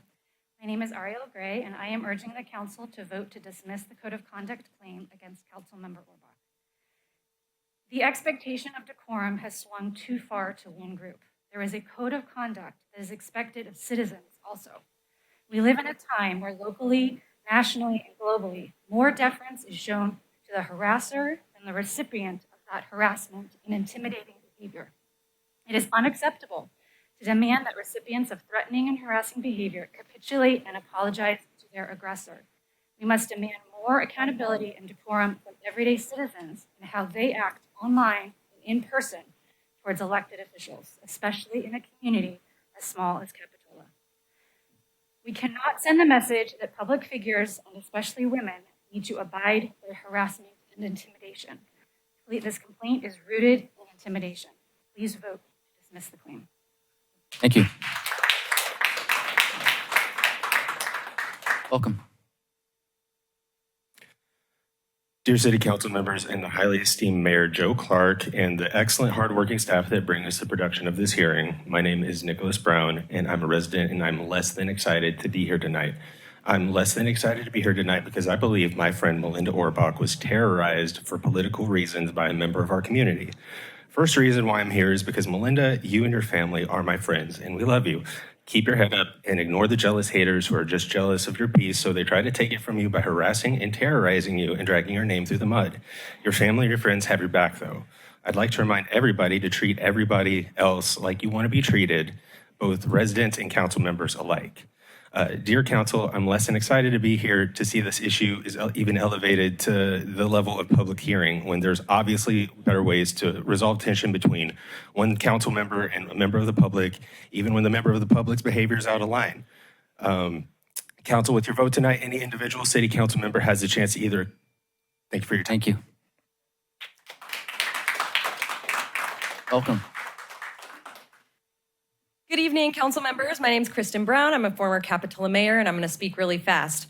Your role tonight is narrow. You need to decide whether the code of conduct was violated when Councilmember Orbach used the only real tool an elected official has, her voice, to ask Mr. McGuire to, and I quote, dial down the rhetoric and restrict their activities to appropriate forums.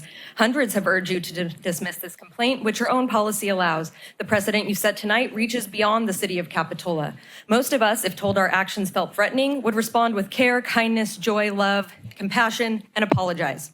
Instead, this has become a spectacle meant to intimidate and silence Councilmember Orbach. I know it may feel uncomfortable for you if you count the petitioner or his friends as friends of your own, and I've been there. People I once called friends publicly insulted me and withdrew support because of my council votes. I have no regrets, and I hope that you will likewise choose what is right over merely what appeases a friend, because your duty is to all and not some. And I'm sure we all also know that because this item was limited to 1 minute, the following items must be as well. Thank you. Thank you. Welcome. Wow. My name's Chris O'Connell. I'm a 18-year resident here. And I just want to say that women have been silenced long enough, and you know that this is true. And men will turn the table on the woman and point the finger at her instead of taking ownership for their action and apologizing. I don't hear an apology from the party. In fact, he's doubling down and claiming that he's been harassed. Well, I don't know. Track records of the parties involved might suggest differently. So I urge you to let this go and move on to something that's much more important, like the rest of the town. Thank you. Thank you. Welcome. Hi there. My name is Tina. I have lived in Santa Cruz County for more than 40 years. I owned a small business in Capitola for nearly 30 years before retiring. I spent many years living in Capitola and Capitola Village. I attended the City Council's very tense April 17th meeting and was prepared to speak, but I chickened out. I chickened out because I felt too uncomfortable, intimidated by others who confronted council members Alex Pedersen and Melinda Orbach. But tonight, I am here to speak about the complaint against Melinda Orbach and to urge the council to dismiss it. Thank you. Thank you. Welcome. Hello, my name is Chaley Zachmeyer, and I'm here to support the character of Melinda Orbach. She is a wonderful person, mother, nurse, and councilwoman, and I urge you to dismiss. Thank you. Thank you. Welcome. Thank you. Hello, my name is Shannon McQuaid. Good evening, council members. I urge you to dismiss the code of conduct complaint against Councilmember Orbach. She exercised her right to set boundaries, apologized publicly, and is actively participating in mediation, the appropriate form for resolution. Historically, none of Capitola's past 4 conduct complaints were agendized. This proceeding jeopardizes legal mediation and exposes the city to unnecessary liability. Let's be clear, this isn't about promoting civility. It's about punishing a council member for standing up to inappropriate behavior. If this hearing moves forward, it sends a chilling message to anyone who speaks up, especially women. Thank you. Welcome. Good evening. The stalking of an elected official's private residence by an outspoken critic is clearly crossing the line and should reasonably be interpreted as threatening behavior. I don't think that it's a coincidence that the accusation made by Councilmember Orbach was not denied in the formal letter of complaint. And I think it's also telling that Kevin McGuire and the concerned citizens of Capitola have demonstrated similarly inappropriate strategies against me in 2024 and 2025. Specifically, my home was also surveilled by members of this group. Kevin McGuire reached out to one of my coworkers shortly before my supervisors received emails attempting to tarnish my reputation and compromise my employment. There are many more examples of actions taken by these individuals that cross the line of reasonable political engagement. But the main issue being discussed tonight is whether... Thank you for your comment. Thank you.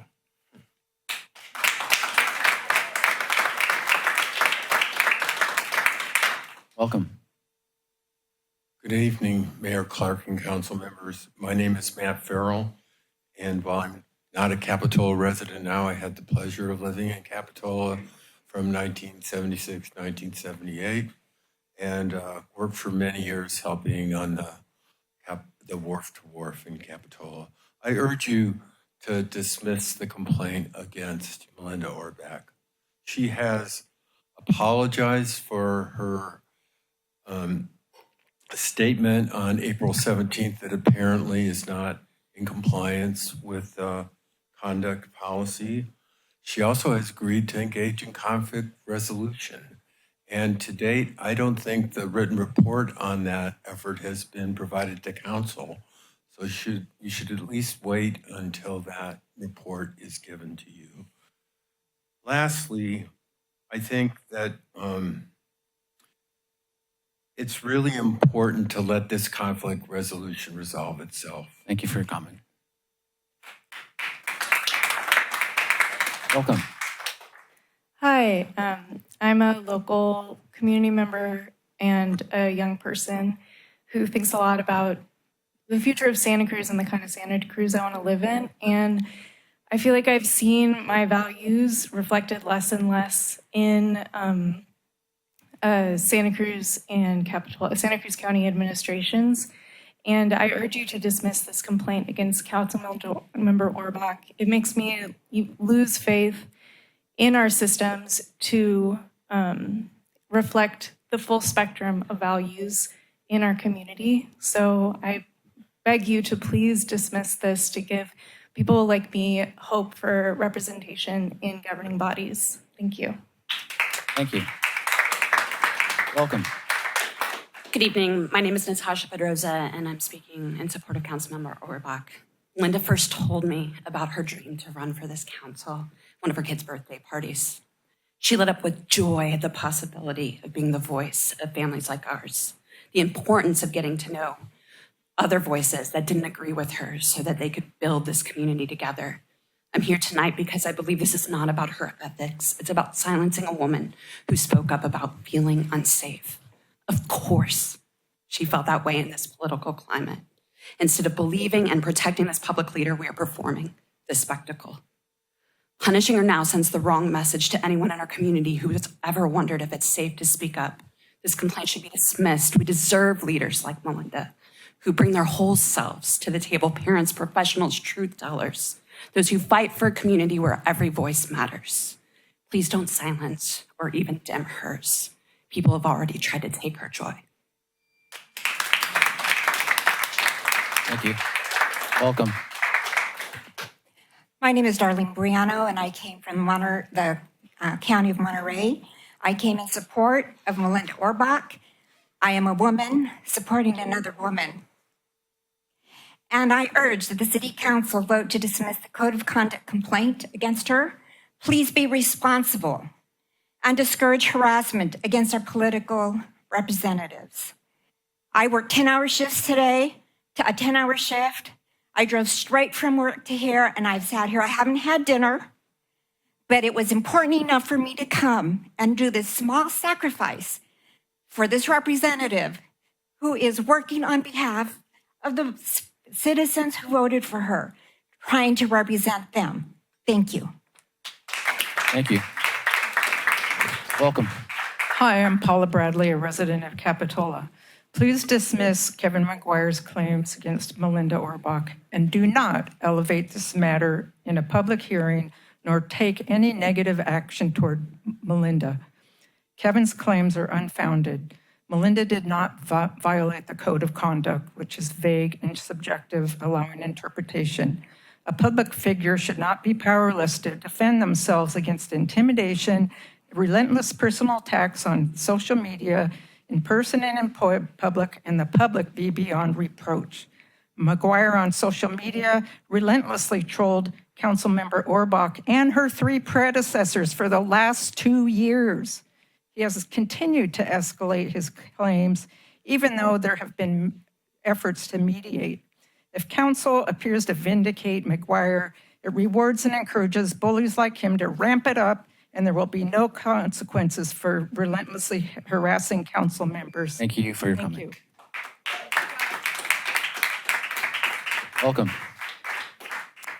Hi, everyone. I'm Grace Stetson, a former reporter here in Santa Cruz County, as well as a campaign coordinator here in Santa Cruz County. Last year, I had the great pleasure of meeting Melinda when she was running for council, and I was campaign managing and field managing for Yes on Q, the water and wildfire protection measure. I was so happy to meet Melinda and see a young mom who's also a nurse practitioner and raising 3 young children with her amazing husband, Matt, who's back here somewhere, want to do more to represent her community. She is very busy. Those are hard jobs, good Lord. And I was so excited to see that she was so committed to making a positive impact here in the city of Capitola, paving the way for a better future for us, for future generations, for women leaders. She knew how tough this work would be, but she wanted to be the best for her community. You have to dismiss this complaint. If the person who harassed and intimidated her and her family is Thank you upset- for your comment. Okay. Welcome. Good evening, council members. My name is Saladin Sale. I speak to urge you to dismiss the complaint filed against council member Melinda Orbach. Threats to politically retaliate, recall, and sue are becoming the default rhetoric of some, and yet verbal violence is just a portion of the violence spectrum, which some believe legitimately extends to physical violence if they believe strongly enough in the righteousness of their cause. I was present in this room on April 17 and listened to the heated comments towards the council made by some members of the public and heard the appeals for civility from Mayor Clark. I also listened to every word Councilmember Orbach said and do not think her plea for civil discourse nor her description of the attempts at intimidation she was being subjected to outside of council chambers in any way constituted abusive conduct. Her words were truthful and temperate. Thank you for your comment. Welcome. Oh, hi. I'm Carla Christensen, and I work as an elected official with the SoCal Creek Water District, but I am speaking for myself.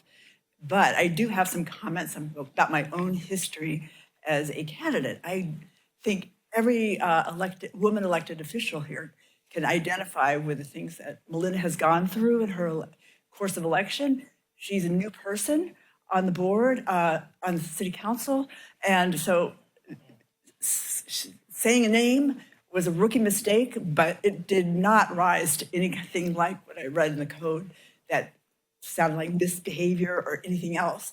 I urge you to dismiss the charges and just deflate this whole prolonged agony over a minor incident. And it may not seem minor for Mr. McGuire, but indeed it was, and it should not be dragged out any further. Just be strong in standing for Thank you for your comment. discourse and bringing people together, not this Thank you for your comment. divisive decision. Welcome. Hi, my name is Gavin Roth, and I'm proud to call myself a friend of Melinda Orbach. Now, I'm also a middle schooler, and if a student were being harassed and threatened, and the student being harassed were to speak up, we need to support the student that speaks up, not empower the bully. So I just am standing here today in strong support of Melinda and asking you to please dismiss this ridiculous exercise. And thank you. Thank you. Welcome. Hi, I'm John Lamb. I've known Melinda for over 10 years now, and I've known her to be nothing short of an excellent example of responsibility, integrity, and courage. And I think that she is a great person to be on this council, and I'm here to support her. So thank you very much. Thank you. Welcome. Good evening, Council. My name is Justin Mafia. I am actually a resident of Capitola. Unlike the political spectacle we've seen tonight, there was a large email that went out to the DCC to invite all these people to perpetuate a narrative that is not accurate of what happened.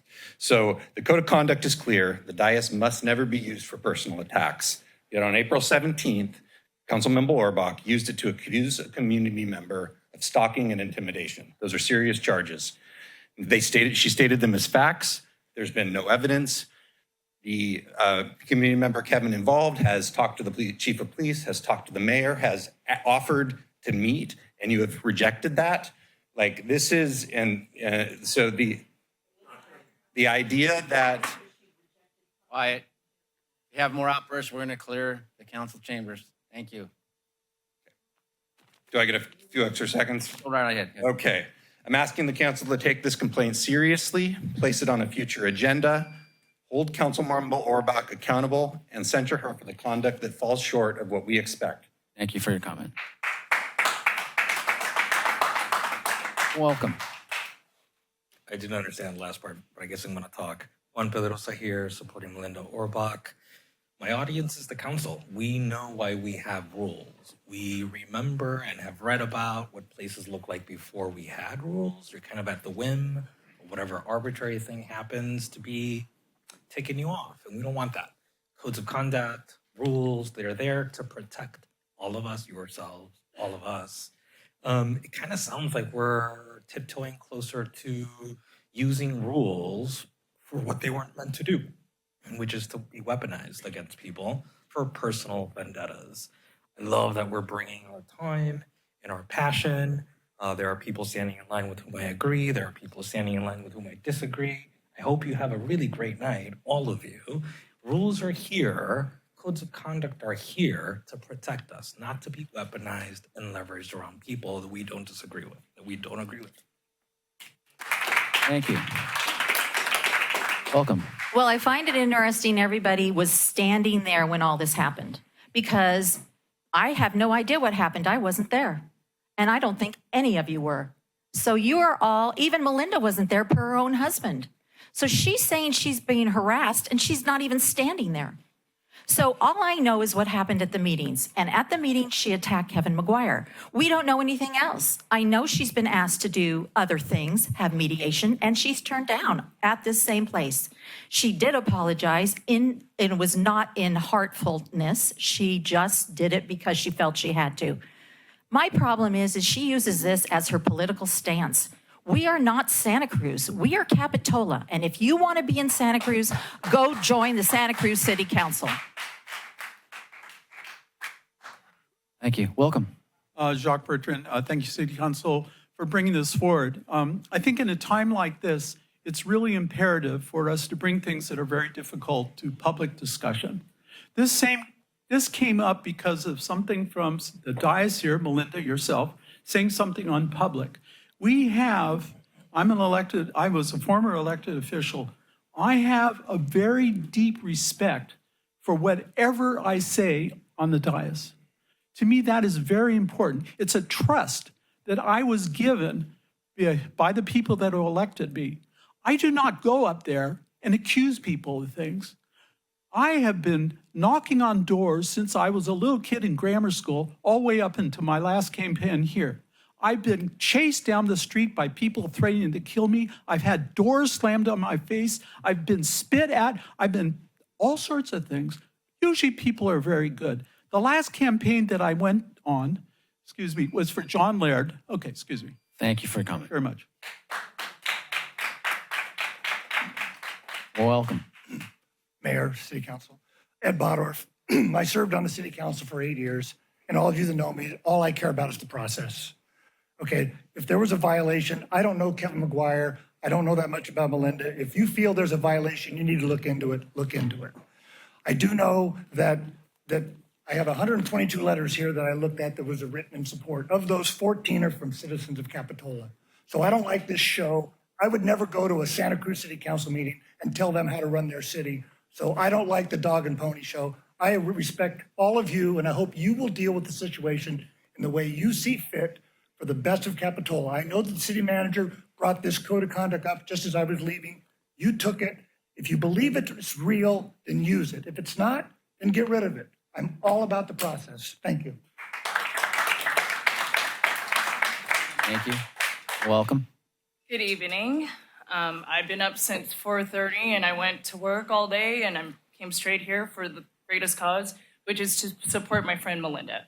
She is a wonderful person, a mother, and we're both fellow nurses. So I'm here tonight with a simple task to ask is just to dismiss the complaint against Councilmember Orbach. The inconsistency and lack of camaraderie and support from her fellow members of council sends a troubling message about our governance, fairness, and transparency. Councilmember Orbach sets boundaries. Let's not punish that. Let's model what healthy conflict resolution could look like through mediation, not escalation. And at a time when our country sees the deadly escalation against public servants, we need leaders who won't bend backwards and give vindictiveness and vitriol a valid platform. Let's focus on healing, not harming, dismiss the complaint, and choose respectful leadership. Thank you. Thank you. Welcome. Good evening. I was going to speak to how hard it is to get competent, diverse individuals to run for office, and how if the city council shows potential future public servants that they will be hung out to dry. Not that I'm accusing you of that, but if that is what it looks like, then it will be even harder. However, I do feel like that has been pretty well covered tonight. So what I am going to point out is that the complaint alleges that Councilmember Orbach has misused, I believe this is a quote, has misused public time to address harassing online commentary rather than discussing city business or respectful civic discourse. That being the case, the council member has acknowledged her mistake and presumably will not repeat it. And I would suggest that the simplest way to achieve the stated goals of the complainant is to move on. Thank you for your comment. Welcome. Good evening. I think you already know my name. I know Bob Hickman. I just need to comment here. Really great support you got from outside of the county, outside of the city. I'm amazed in that chain email, that blockbuster that you had going. So many of them had the same exact thing. Let's look at facts, not the hearsay. On April 17th, you did stand up. You were sitting up there. You did make comments. You said his name out loud. And then that was after the public comments were already open. He has no chance to say anything in rebuttal to it. And then all he asked for was an apology. You said on June 17th, I think it was, or June 26th, I made a mistake. I never heard an apology. I keep hearing these people, oh, she apologized. There was no apology. That wasn't an apology. You were doubling, and then you went and stated those comments again. The last thing I'll say, your husband's email. Really? Nazi, mafia, KKK. Now you got your husband standing against him? That's crazy. Thank you. Welcome. Jim Weller, Let's be clear. Mr. McGuire's code of conduct complaint against Councilmember Orbach is disingenuous. The complainant's motives are reprehensible. For the City Council to entertain his complaint is in itself an act of serious misconduct. Mr. McGuire's mendacious complaint is inherently an abuse of civic process that should have been summarily rejected. Councilmember Orbach deserves the respect and deference of her fellow City Council members. She was duly elected, unlike 2 of the other 4 City Council members present. Moreover, due respect is owed to all of us who elected Ms. Orbach. This matter is a disrespectful insult to all of us. Ms. Orbach should not be censured or punished for telling the truth. That's all. Thank you. Thank you for your comment. Welcome. Good evening, Mayor and Council members. Fear is a primal reaction to threats, whether physical or emotional, often triggered by actions like someone seeking a council member's home address. For Council Member Orbach, a dedicated mother or public servant, the complainant's attempt to uncover her personal information in residence understandably caused fear for her family's safety. I urge you to dismiss the code of conduct complaint against Council Member Orbach and resolve this matter privately, not as a public agenda item, like 2 kids fighting at school. This could be handled discreetly through mediation, not paraded before the community. Councilmember Orbach's April 17th comments were truthful, plea for respect, not an attack in response to complainant's harassment. Moreover, the complainant has a pattern of targeting council members, as seen with former Vice Mayor Alexander Peterson. The council already faces leadership challenges with Yvette Brooks and Alex Peterson moving on. Pursuing this complaint sends a message that Capitola's council is a toxic. Thank you for your comment.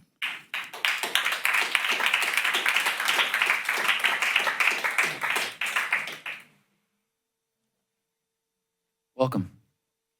Eric, can I pass out some papers to the council? There's 5 copies.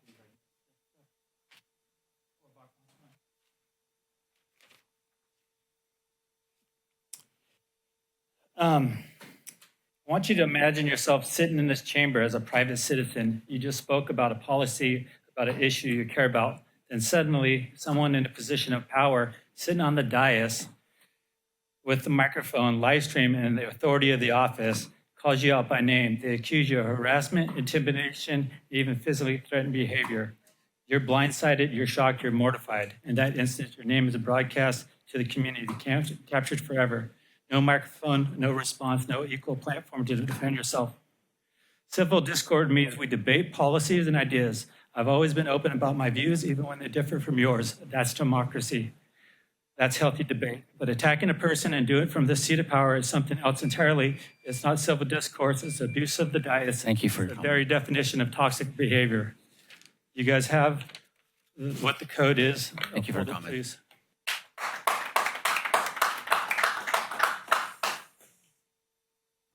Hello, Council. I'm here to urge the city to please dismiss this complaint against Councilmember Orbach. I ask specifically that Council members Westman, Clark, Jensen, and Morgan act quickly and decisively to state that victim blaming, intimidation, harassment, and the weaponization of our legal system for political purposes has no place in the city of Capitola nor in the county of Santa Cruz. If the city of Capitola allows this type of behavior and political strategy to thrive, you risk the continued degradation of public trust in our democratic institutions. The residents of Capitola and the county of Santa Cruz are closely watching these discussions and the resulting actions that follow. So make your decision wisely. Thank you. Thank you for your comment. Welcome. Good evening, Mayor and Council members. I'm here today in strong support of Council Member Melinda Orbach. Just really want to reiterate what a lot of folks have already said, but choosing to move forward with this baseless complaint really just sends a message to women in our community, particularly women of color, that we are to be kept quiet in the face of harassment and intimidation. So yeah, as a lot of folks have said, please reject this complaint and show that Capitola stands for fairness, respect, equity, and safety, and most importantly, the right to speak out when things are wrong. Thank you. Thank you. See no further public comment?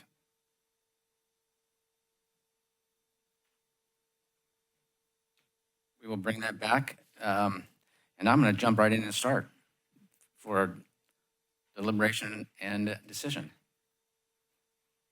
I would like to start off and say this has turned into a huge distraction for the city attorney, city council, and the whole community. All of this is not good for the betterment of our city. For these reasons, I want to start off and make a motion that we no longer pursue this code of conduct violation, and that this time we deny Mr. McGuire's claim. I do want to say, however,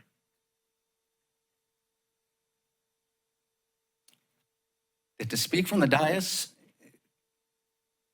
is something that we all need to hold dearly, and to publicly call out a citizen by name is completely inappropriate, and that is my motion. I will second that.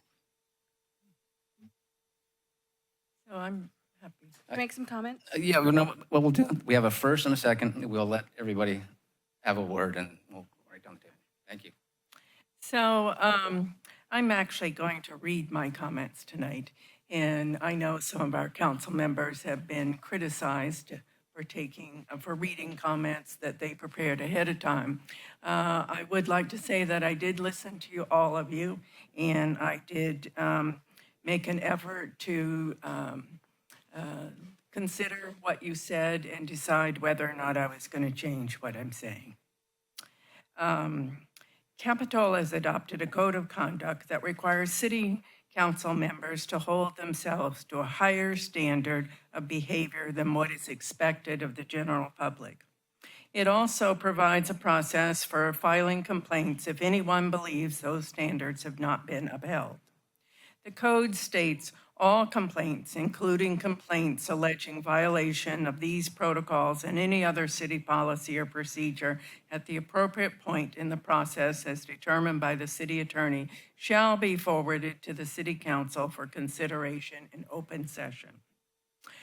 What confuses me is that following this requirement, allowing people to speak about their concerns in open session, both sides, has been perceived as an attempt to silence someone. In reality, the purpose is the opposite. It's to give people the opportunity to speak openly about their concerns on both sides. We can all understand Councilmember's strong instinct to protect her family. Everyone deserves to feel safe in their home and in their community, and everyone should have the opportunity to express their concerns when they don't feel safe. At a recent city council meeting, Councilmember Orbach expressed her concern about her neighbor's interaction with Mr. McGuire while he was delivering flyers, and she did accuse Mr. McGuire publicly of threats and intimidation, both explicit and implied. Those are very serious accusations. Personally, if I felt that strongly, I would have gone to the police department and made a report, since council member does have a close working relationship with our police chief. I respect Councilmember Orbach's acknowledgement that she should not have publicly called out someone by name in her commitment not to do it again. It was certainly a positive step that she made. I also wanted to be clear that my advice to Councilmember Orbach about how I would handle this particular situation was never meant to silence her, but rather to offer another perspective from someone who's had 40 years of experience dealing with these types of disputes. I would have given the same advice about this dispute if it had involved my daughter or one of my great-granddaughters. If it comes across as trying to silence her, I'm sorry she interpreted it that way, because it was not intended that way. At the same time, I recognize that Mr. McGuire feels his reputation and that his family's reputation have been damaged. His feelings and the feelings of his family deserve respect as well. I only imagine how I would feel if someone accused me of trying to threatening or intimidating behavior. Once accusations are made publicly, they unfortunately live forever in the public record, regardless of the outcome. To be clear, for me, the code of conduct is not a powerful tool that gives council members the authority to make another council member take any action or say anything they don't want to do. The only authority we have is to ask council members to do a better job following the code of conduct in the future. So where does this leave us, and how does the code of conduct guide us? From my perspective, we have two people with very different interpretations of the same event, and people with different political points of view. It's unfortunate that so far mediation between the two parties has been unsuccessful. The question now is, what should the city do to move forward? Should we hire an investigator to determine the facts about who was right and who was wrong and base a future decision on that? If this was a dispute between two employees, the answer would be easy. It would be yes. But this is a dispute between a city council member and a private citizen. For me, if Council Member Orbach feels that her safety or the safety of her family have been threatened, again, I think the way to handle that is to file a complaint with our police department.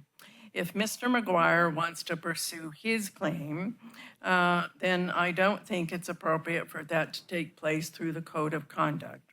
The code of conduct is not about punishment. It's about striving to do better. It provides guidance and reminds all of us that our words matter.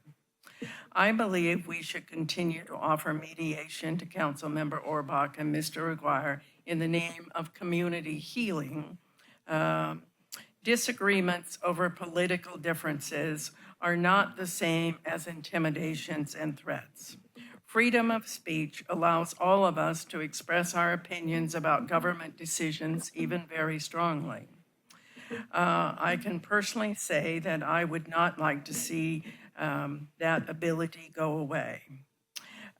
We have a motion on the floor, and my motion would have been quite similar. I think that perhaps the mayor should send a letter to council member reminding her of the requirements of the commitments of the code of conduct. But I don't think any further council action is necessary on this matter or should be taken. But I do think it is important that when the city receives complaints, that they're not hidden and not addressed or heard, as the code of conduct requires us to, in my opinion, do that. But that we openly address them so that we can hear from everyone and we can make our decisions. And so we have a motion and a second, which I intend to support.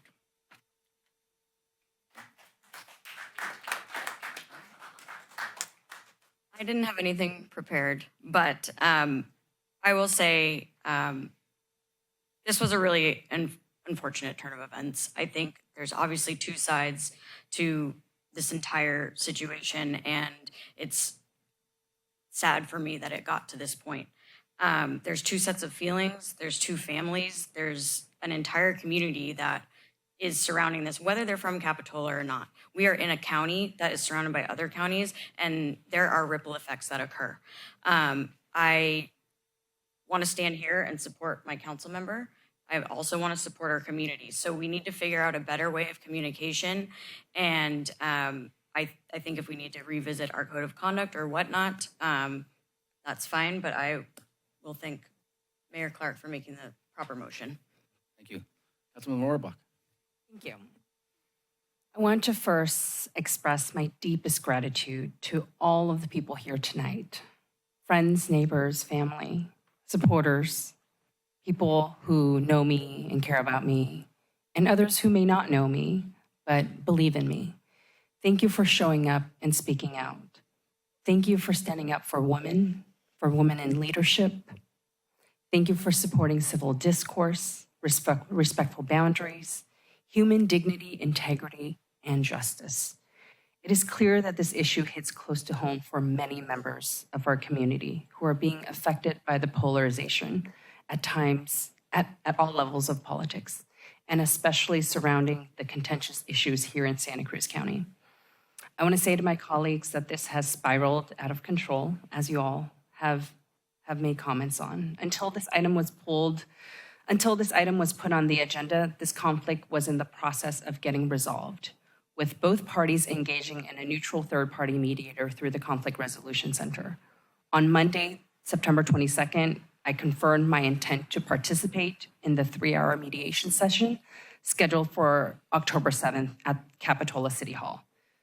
However, as you have all heard, I received a call from the Conflict Resolution Center yesterday from Jill Borba telling me that mediation would not be productive and therefore it would not move forward, which is really unfortunate, which is really, really unfortunate. I think this undermined the process of mediation.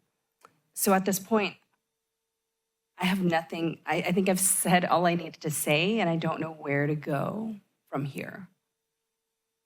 Thank you. Councilmember Jensen. Thank you. Mayor Clark, would you just mind repeating what your motion was?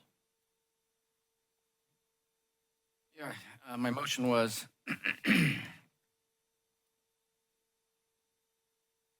we no longer pursue the code of conduct violation, and at this time we deny Mr. McGuire's claim. So I had some points I wanted to make, and so I'm going to try to parse them together. First of all, it's a very difficult thing to sit here as a council member and to abide by things correctly. We look at structure. We want to look at structure. And so with that, when this issue came up and there's about a code of conduct, I looked at what the code of conduct said. That code of conduct, just so everybody knows, was developed September 20th, September 2020. It was established by the council at that time with leadership of our city manager and also the city attorney.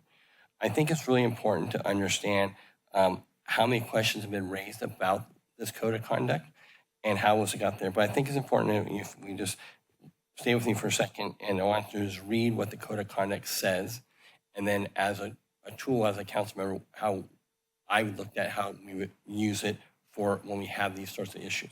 So it says, upon receipt of this complaint, the council will hold a meeting to determine the complaint and should it be dismissed or added to a future agenda for further discussions or determination. If the complaint is added, the subject member shall have the opportunity to address the attendee. This code of conduct as written and as I read it, the word will makes it that it has to be agendized. So the emails that we received and people are asking us, or as a council member, how would this ever be put to this level? We look to the tools that we're given and it says, you will have a hearing. What's appalling is that this issue came up in April and now we're in September and now we're having the hearing. These rules exist to protect the integrity of the city council and more importantly, the trust of the people. With dealing with this is obviously an issue that needs to be readdressed. We need to look at it. Who knows what the conditions were in 2020 and how the code of conduct was written, but when it says, when words are that you will hold this, at the same time, if it's not held in a public forum, people are going to come to us and say, why aren't you following your code of conduct? It says you will do something. So we need to have clear transparency on issues like this and have it correct, and so that we can then enact and have documents as leaders, and myself, Councilman Orbach, or just we're new on the council. And it's hard to struggle through these things and have a document that seems to be to lack leadership, and that just has a document that was written back in 2020.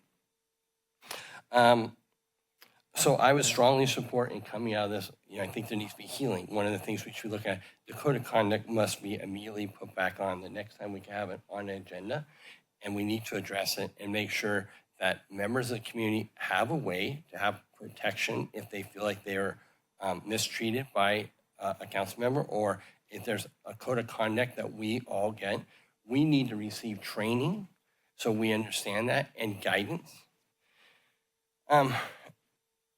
My next comment wants to get into about, it's been very hard coming on to council. I was on planning, and there's a whole different position to be on planning to be on city council. The events leading tonight revealed that we have a lot of work to do.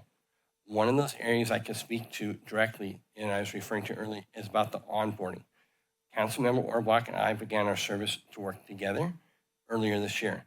The onboarding process is inadequate and left us very vulnerable. We need to fix this also. This type of training should be scheduled for us to have serious discussions before the end of the year, given the highest priority. We have many things we need to work on that has caused this issue to kind of bubble over in our community. Councilmember Orbach's words were very serious and deserve to be taken very seriously. Words spoken here on the dais are carried with a lot of weight. They not only affect us, but they affect the people that we represent and have, and to that point, I do have a few questions. And not to have anybody respond to, but just questions that I think we need to look at. You know, when this came up, were the steps taken correctly in working with our police department or city staff when Councilmember Orbach experienced what she experienced? If they were, or how were they, and did she feel support in that? At the same exact time, when Mr. McGuire had concerns about being isolated or something, does he have an option or an opportunity to seek support on his issues? Also with that, there are some times that these issues don't rise to the level that the police department would get. I think our city attorney referred to a restraining order. But what is that middle ground? And that middle ground is what's really failed us here tonight. There was no option. There was not, well, this didn't cross the line, so the police can't get involved. We can't get a restraining order. But it came to a line that causes discourse and contention, and that's where this all bubbled up to be. I am a very optimistic person. I know Melinda. I know her husband. I know her family. I also know Mr. McGuire. My biggest interaction with him when he planned the football team celebration when SoCal football team won the state championship, and what the passion he had for his community and the students who won. And I being so optimistic, the conflict resolution, I don't know if that was the right, I guess, tool to use to have Councilman Orbach and Kevin McGuire go to. It's $875. You know, we need to put our money where, you know, an $875 fix to me was not, I guess, an adequate way to go about it, in the sense of, you know, I think we have to make a full investment, whatever it takes to do this right. I think they both, I don't want to put words in anybody's mouth, but just as of yesterday, both were in agreement that they were going to be going to a conflict resolution beginning part of October. I still would like to see that and challenge both of them to still do that. They can be leaders in healing us all together as a community and work through these issues. And I think they both will be able to see each other's sides and perspective on this delicate issue. So I appreciate everybody else's comments. I hope that we can learn from these things and look at our tools that are put in front of us, refresh our focus, and make Capitola what it is a special place. And I always say, like, there is one thing that we all have in common. We all love this place and we care about it. And so those are my comments, and I appreciate the opportunity to say this. Thank you, everybody, for the comments. Can I make some additional comments? Well, then we'll have to go down the whole line of council members. But I'll let you go ahead. Let her go ahead. I think this is really hard. I said this already, that we were down the path of mediation, but this really inflamed the situation. And now going to a third-party professional mediation service through Conflict Resolution Center is off the table. So I'm really struggling in terms of what options I do have to take to resolve this issue. Thank you for your support and for dismissing, making the motion to dismiss this complaint. I really hope that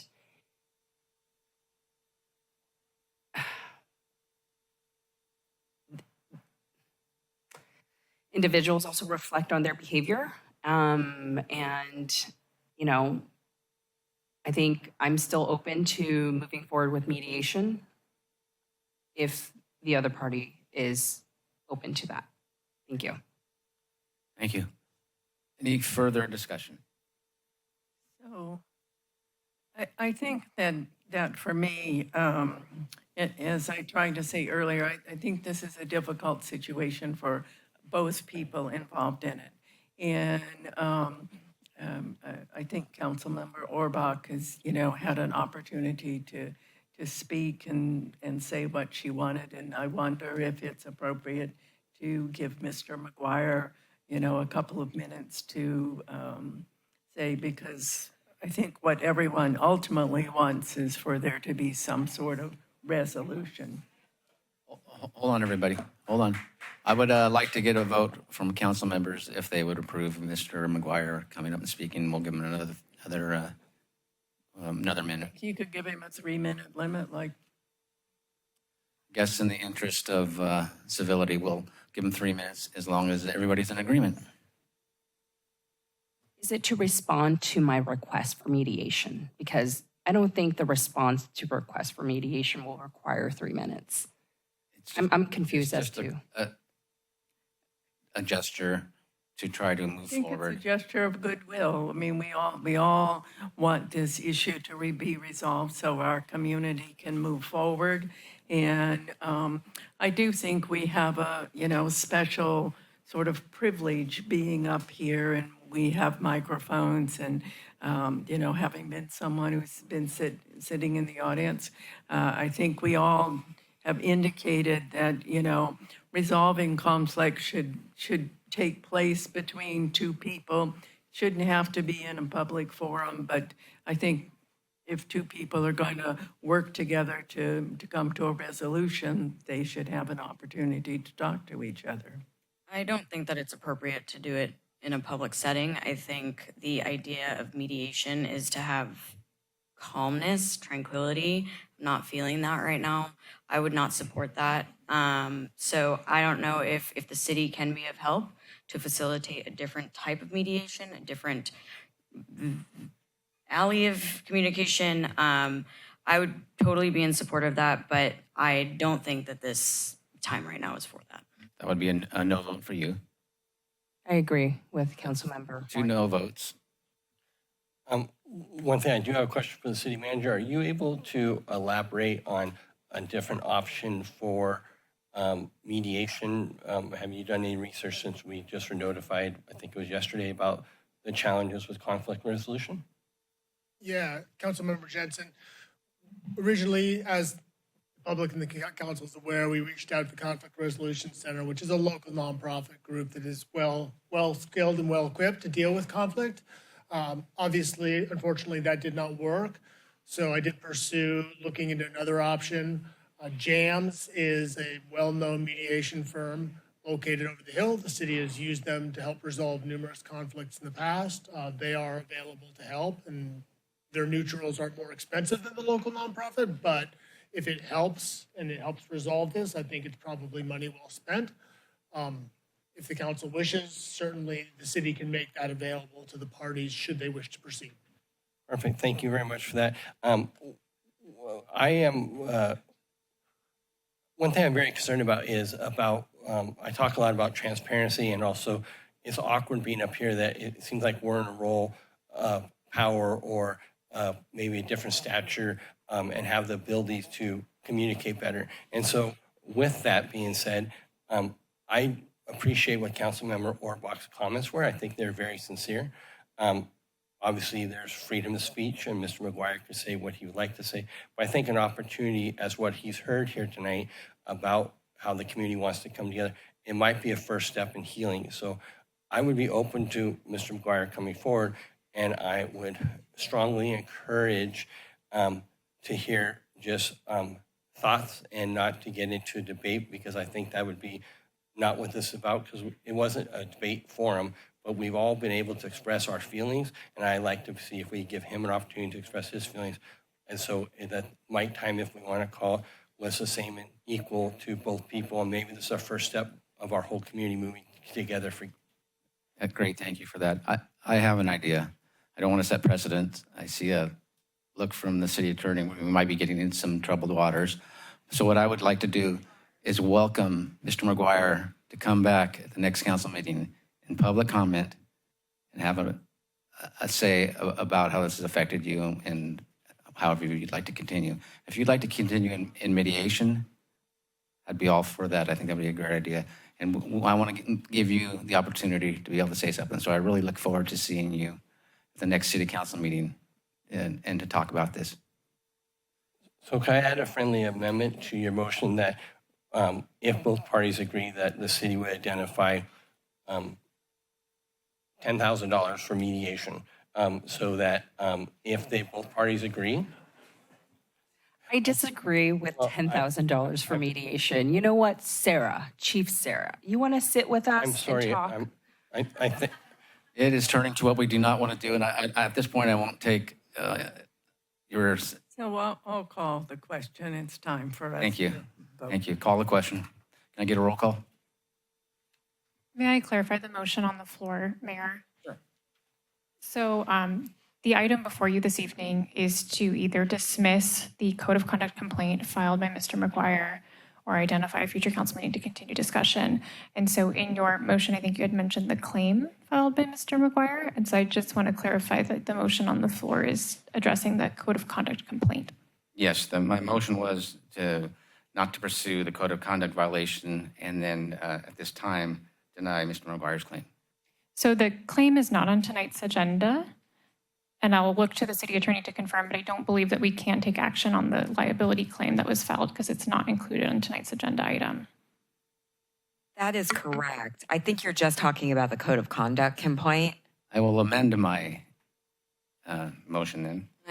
Is your motion perhaps to dismiss the code of conduct complaint? No, it's not to dismiss it. At this time, I don't think it's good for the city to pursue it.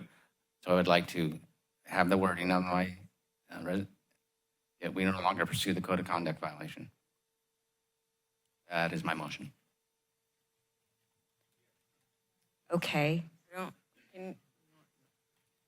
So we are dismissing it because we're not going to pursue it, right? If you want to look at it that way, that's fine. But my motion was that we were not going to pursue this.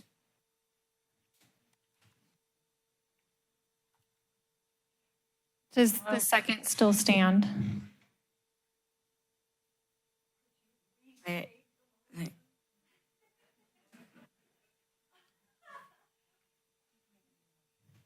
No, I'm not making a new motion. That was my motion. If you'd like to get a second.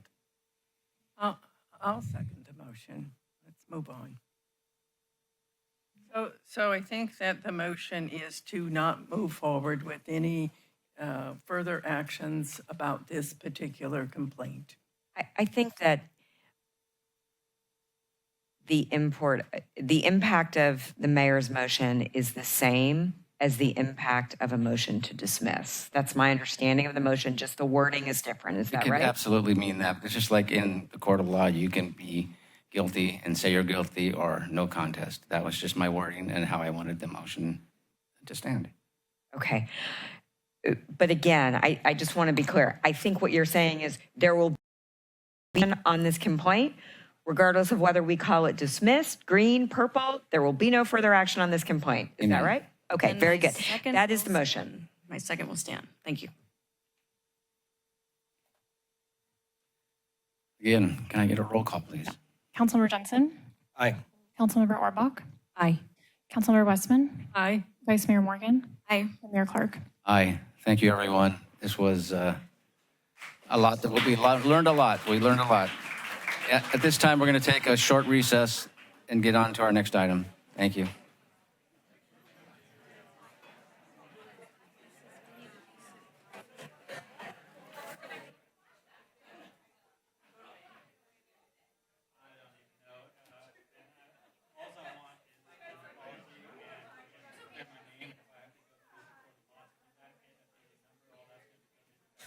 Can we get Councilmember Orbach back?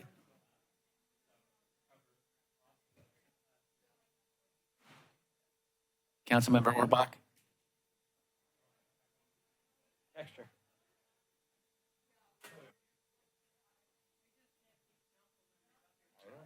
No. I never got his text. Oh, really? No, I was just. You never got it? No, I was just in the parking lot. No, I was like, okay, and then I'm waiting, and then you call me. I'm like, oh, I never. In the interest of getting done before midnight, would you guys like to start without Councilmember Orbach?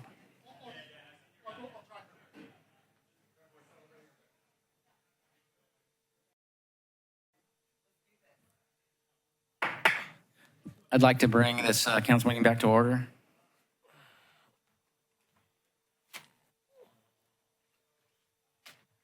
Okay, we are now on item C, Sustainable Transportation Planning Grant for Capitola Active Transportation Plan. Recommended action.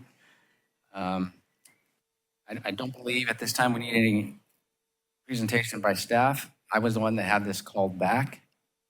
And gratefully and thankfully, we've had the questions answered that I had.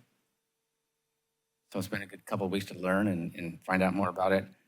But what I do want to do is take this opportunity to implement an ad hoc committee so that we can continue to see that the city moves forward responsibly and staying in consistent with Municipal Code 8.72.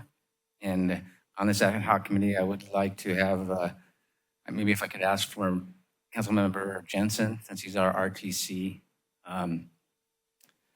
board member.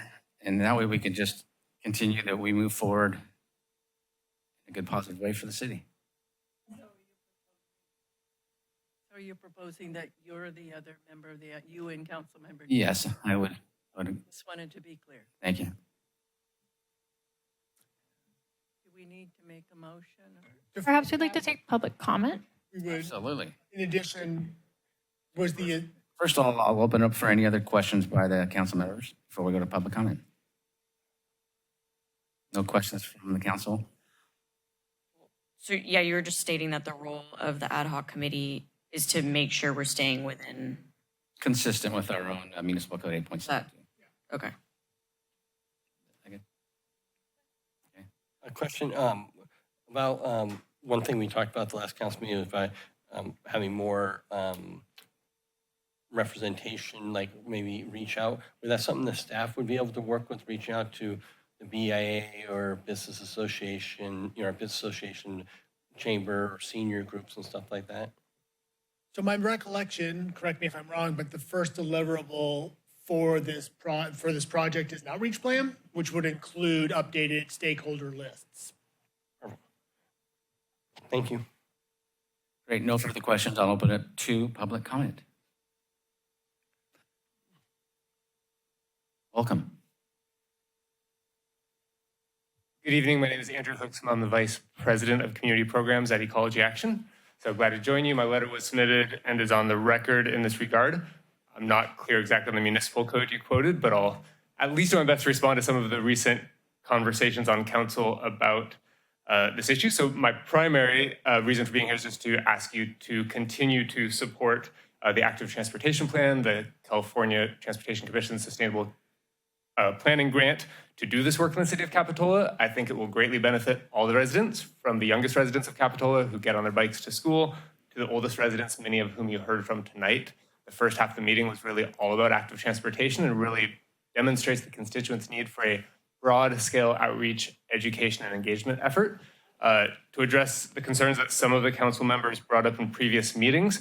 And as the city manager said, this is mainly a data analysis and community engagement effort where we're looking at what are the active transportation needs of the city, how can we best solve for those, and then working with technical consultants to design the best possible intersections, road speeds, ways of getting around town for bikes and pedestrians that really would address so many of the concerns that were brought by residents this evening. So I think it's really a great opportunity for Capitola.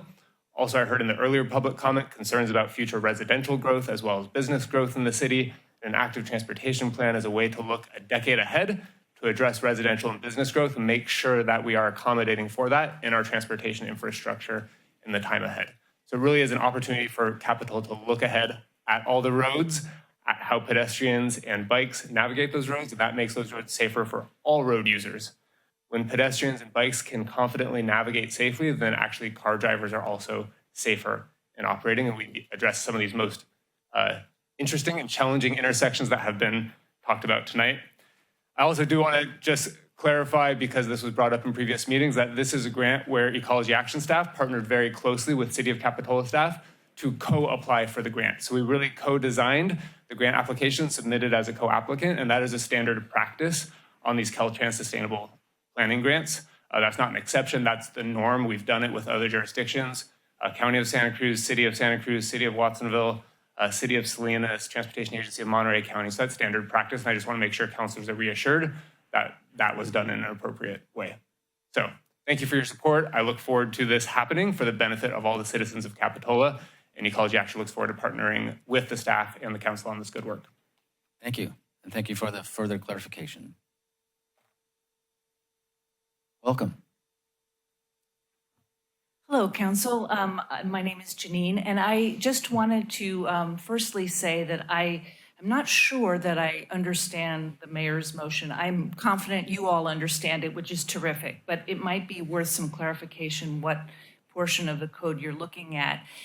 Secondly, I just wanted to say, I mean, the last speaker really laid it out, but what a great bookend for tonight's meeting, for you to have a conversation about something that will look at safety for pedestrians, for bikes, for cars. You unfortunately were looking at one road earlier today, and several of you made the comment that it's hard to look at one thing. So what a great opportunity to end the meeting with something which addresses something that was such a concern to a packed house at the very beginning. So thank you all for your consideration. Thank you. Further public comment? Are we on item C? Right? Okay. So I was looking through the whole more detailed agenda, and I was trying to find out the specifics of the active transportation plan, and I didn't see it in there. Some of what I've learned about active transportation on other agendas is that, well, for years I've been reading about wireless microwave dangers, and it's well documented. So you see these signs, you're driving along, and it tells you your speed. Those are radar signs. And I recall years ago, might have been a 60-minute show, that these policemen who had all these wireless devices on them at the time, it was radar. So if they were detecting with their radar guns and putting it in their lab, they developed testicular cancer. If the radar gun, this was some decades ago, was by the window, they would develop cancer here. So my question is, what are the specifics of this active transportation plan? Because if it involves microwave radiation devices like these radar signs all over, that's harmful. That's biologically harmful. And it's documented. You can look at the book, The Invisible Rainbow, History of Electricity and Life. And so I want to know the specifics because I didn't see that. It's not protecting people's health and well-being by toxic technology that harms. You're in the healthcare field, radiation causes cancer and other harms. Okay, I would like that answered or where I can get for your comment. On it. What are the specifics? Please respond. Thank you. You have a copy of the scope of work I could pass on if she would like. Great. We'll pass you on some literature for you Literature for you. to help you out there. Thank you.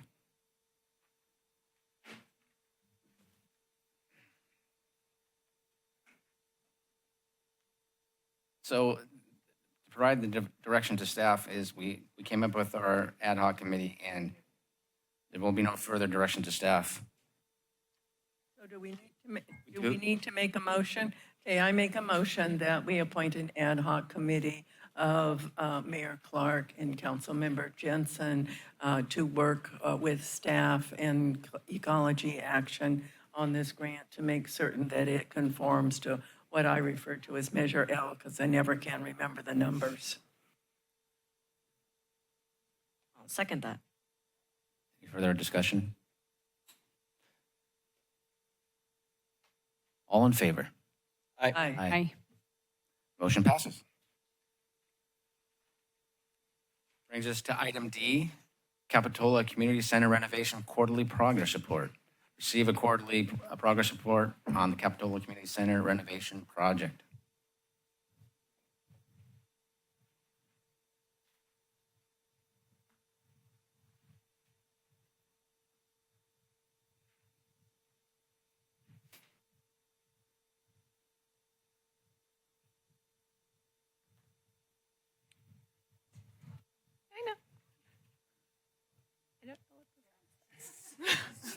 Thank you, Julia. We'll wait with you. We'll bear with you.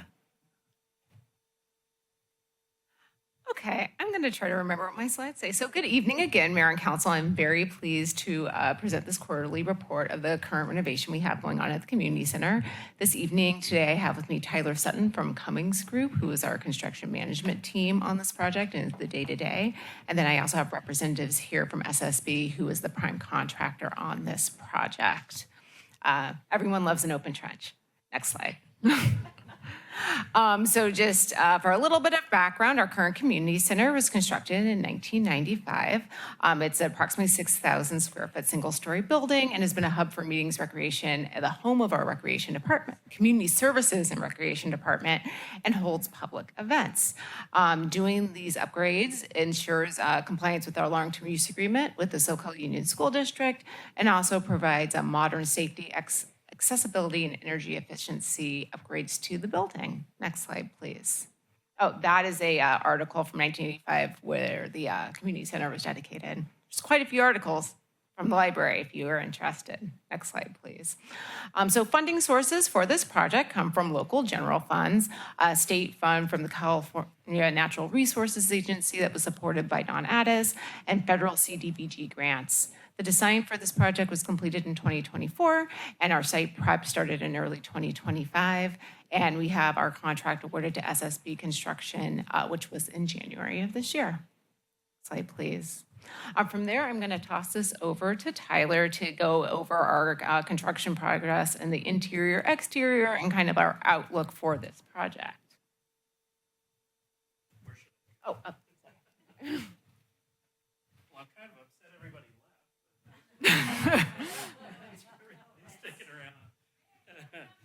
Good evening, everyone. I'll keep this as short as I can. So once again, I'm Tyler Sutton. I'm a director with Cummings Group.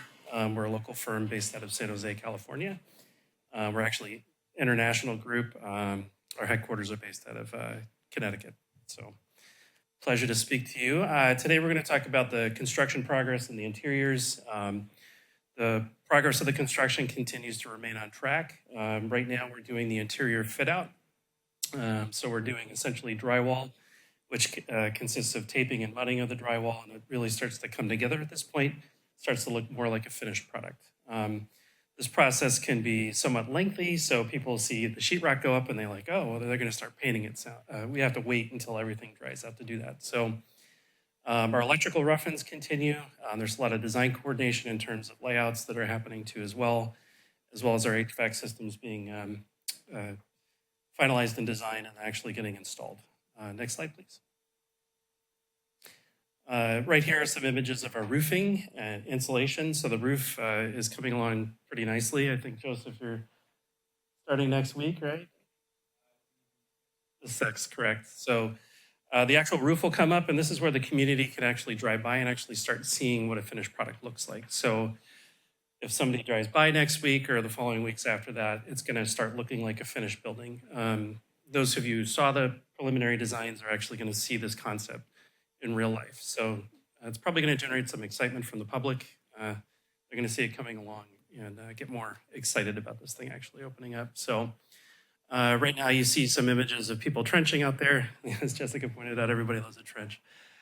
This is actually for our rough-ins, for our drains, storm drains, and electrical. So next slide, please.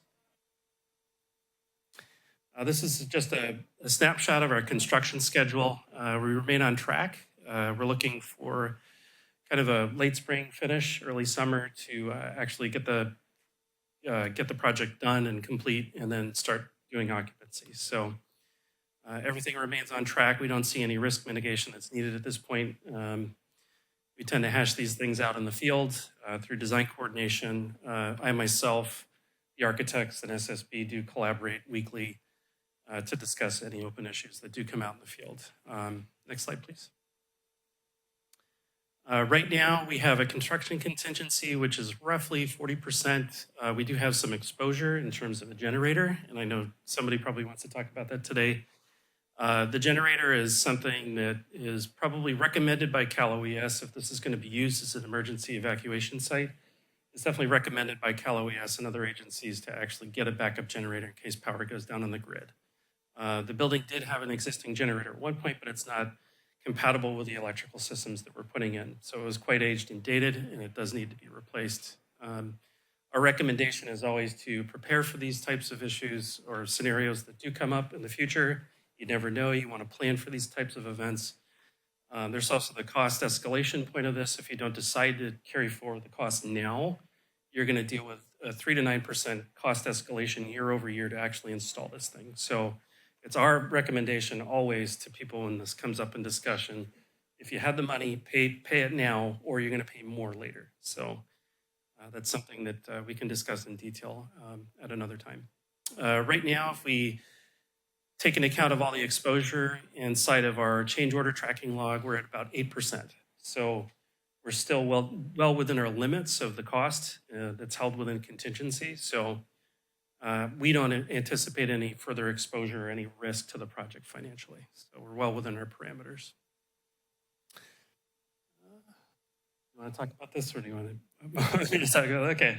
So there's some risks about the PG&E coordination. We've been going back and forth with PG&E, and we're fortunate enough to actually have them kind of communicating with us throughout the course of this project. The good news is they have time to do this work. We tried to bounce back forth numbers about what it was actually going to cost. We had this priced out with separate contractors. We actually did our due diligence and got 3 separate bids to actually do the actual electrical trench for the transformer. It now seems it's a better approach to have PG&E do this work, which they're willing to take on. So right now we're actually in discussions with them, doing a partial redesign on their behalf to actually take over that scope of work. That kind of has a twofold advantage because if PG&E installs this actual trench and the transformer, it mitigates risk on the city's behalf. They control all of the inspections, they control all of the layout. If they make a mistake, it's on their dime. That's essentially what happens. The electricians lose a little bit of control about how their placement of their electrical rough-in and how their sweeps, we call them electrical sweeps, they lose a bit of that control. They've conceded the fact that it's better for PG&E to do that. So we kind of capitulated. So we're taking the approach of getting PG&E to coordinate that. Weather impacts, we're looking at a La Nina here. I don't think it's going to rain, unfortunately, too heavily this winter, which we do need the water, but I don't think there's any risk in terms of weather impacting the rest of the project. They have started the patio project, and they're actually progressing pretty quickly. It's quicker than I had anticipated, so we're making some good progress where we need to do it when it's still dry. We do still have some long lead materials, especially the HVAC. We had an issue with the supply chain. Go figure. It seems like COVID's still hitting us through the supply chain right now, but we're hashing all that out. It looks like everything's going to come just in time. So The next focus is to stay focused on the actual roof, get that sealed up and complete if we do anticipate any rain, to protect the building any further, and then commence with the patio work. So that's about it. Next slide, please. Yep, go ahead. Thank you. So as you know, there are other projects going on the Jade Street site. There are the patio improvements, which is also under contract with SSB and commencing with the community center, but it is a separate contract and a separate CDBG fund. A lot of that work has started. The top right picture there is a sample of the fossil wall, which they have almost completed this week. It has a bunch of shells and is going to be a really nice focal point on our main patio. And then that lower image is of grading out that very large patio that's right adjacent to the playground, which we received bids for August and intend on bringing back to council in the next 2 meetings. Currently, we have the restroom. There's a renovation of the restroom that is out to bid. We anticipate opening bids on the 14th and awarding that contract along with the playground on October, I believe is 23rd. Next slide, please. And so next steps, as Tyler said, is continuing on with this renovation, advancing the other projects on the site, and obviously continue to monitor any risks we have, change orders, and that coordination with PG&E, which is always a good time. And Tyler, myself, and SSB are available for any questions council may have. Thank you for that presentation. I'll start with council questions. No questions, and just making a comment just on some of the concerns that we've had from the public. I appreciate all your extra due diligence you've done to try to handle the noise mitigation in the neighborhood.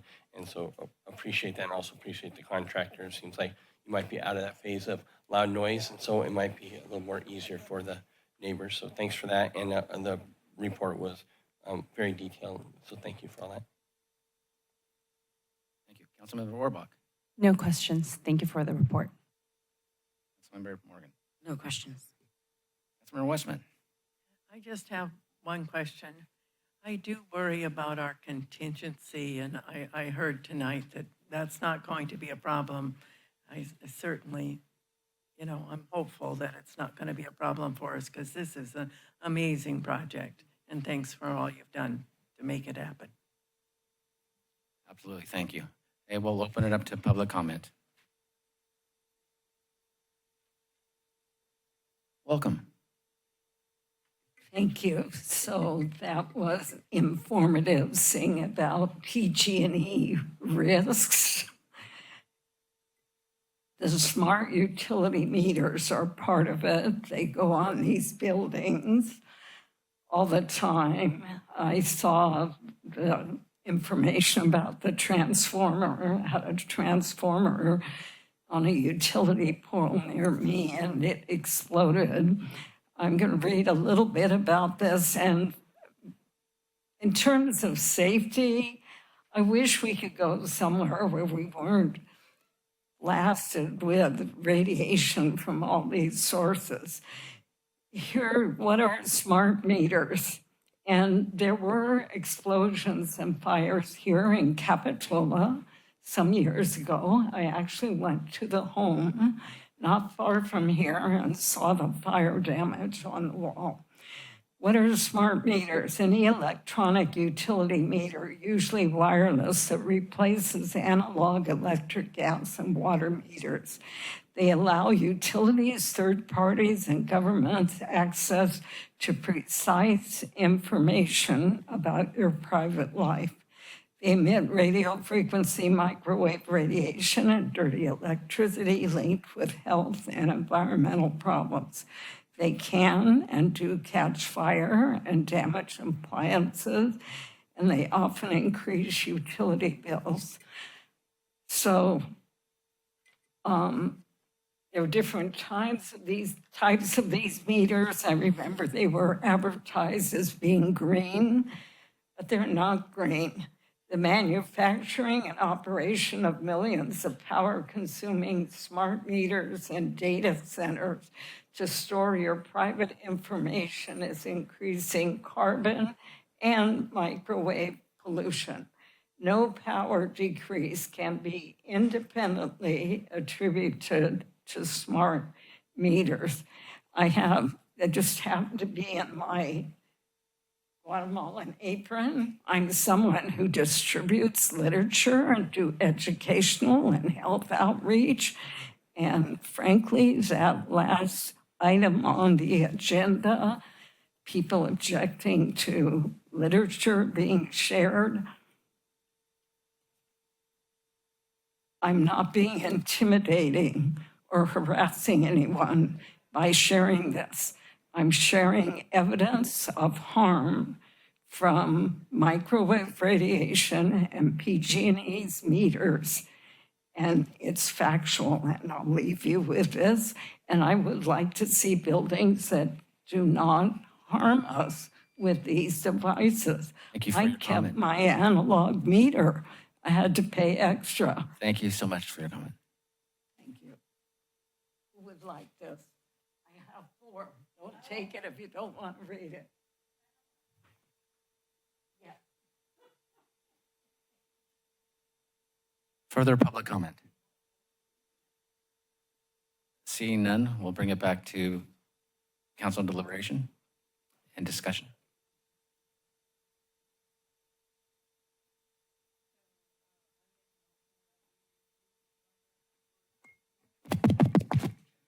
I second that. Is there a motion needed? I don't Need a think so. motion. There's no motion needed, but please speak into the microphone. We don't need a motion, so I'm not going to repeat it. No, we would just like excellent work to keep going and come back with great reports. Thank you. Item E has been moved to further council meeting. I'll bring us to F, City Council request for special meeting. Recommended actions will identify potential dates, structure, and topics for the proposed meeting. So I have. You want me to go? Do you have something for us, Madam Clerk? So on August 28th, City Councilmember Westman requested a all-day special meeting to be held on a Saturday to discuss ongoing and pending city projects in Capitola. Council members Morgan and Jensen both voiced support for this request. Following the council meeting, staff attempted to find a suitable date before the end of this year to hold the meeting, but unfortunately, due to pre-planned special events, holidays, and other commitments, staff is not able to find an available Saturday for this special meeting. So we have prepared a calendar of available meeting dates that don't conflict with other city planned events or city planned meetings. That was included in the agenda packet. I can put that up on the screen for your review. There is currently, due to the Thanksgiving holiday in November, we have 2 back-to-back meetings scheduled for following Thursdays. And so we had always included when adopting the city council calendar for 2025 that if the agenda forecast is light, we could cancel the 2nd November meeting to avoid having 2 back-to-back meetings. So that 2nd November meeting could be repurposed for this special meeting if the council desires. In addition, staff is requesting direction on the topics so that we can prepare adequate materials. And with that, we are requesting a little bit of lead time to prepare the materials for this meeting. And so we would need probably at least 2 weeks to 3 weeks for meeting preparation. I'm available for any questions. I can put the calendar prepared on the screen if desired. Yeah, great. If you could put that on the screen, that'd be great. Sure. The question about if we have it at the 2nd Thursday in November, and if we needed, we could always add another item to that. Is that correct? Sure. Okay. So I think that's what we should look for is the 2nd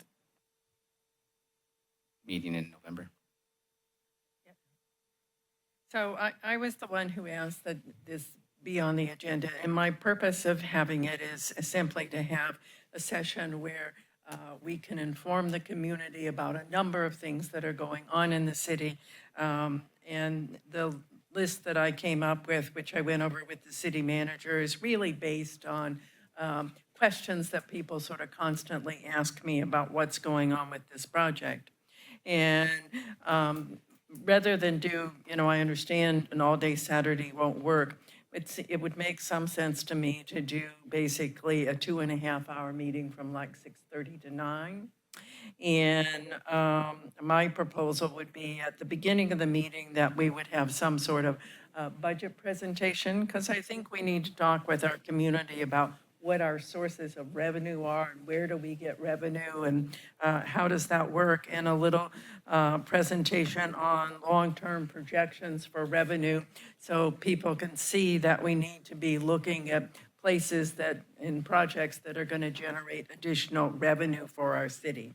And I'm certainly open to anybody's other suggestion, but it seemed to me that if we spent like 10 minutes sort of on each item explaining what it was, when it's going to happen, and what's going on, that if we had 15 items, that would take 150 minutes. So I worked out the timing so we could do all of this. Well, it's important. I worked out the timing so we could do all this between 6:30 and 9. So I'll just quickly read the list of items, and if anyone objects to any of them or wants to add one, we can do that. So I have the Capitola Mall. I have the 41st Avenue changes that are going to take place in our corridor based on the study that's being done right now, and including the Caltrans work that's going to go on 41st Avenue. People want an update on the Stockton Street Bridge, where we are on that project.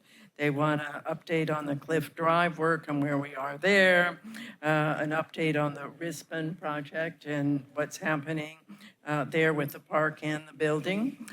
City Hall property, there's been, talk in the past about doing something there. We have the bandstand project coming up, and that's another one. An update on Jade Street and its park, the community center and the park itself. Additional anticipated street projects. We all know that the Bay Avenue roundabout project's on that list, but there may be more that even I'm not aware of. I think we need to have a little discussion about the Village Hotel project. Is that a viable way to generate more revenue? Bluff erosion on Depot Hill. I think we're doing a sea level rise study. I'm not real familiar with it, but I hear about that. And any plans to help the village be more resilient to storm damage and what's happening there. The Capitola Wharf, I think by that point we might even have a master plan or something that we can talk about. And then annexation plans people asking me about. I think there's been some sort of study and there's results on that. So that was sort of the list I came up with of topics, but as I said, I'm happy to give you this list, Julia. I came up with, and again, it's to provide information to people.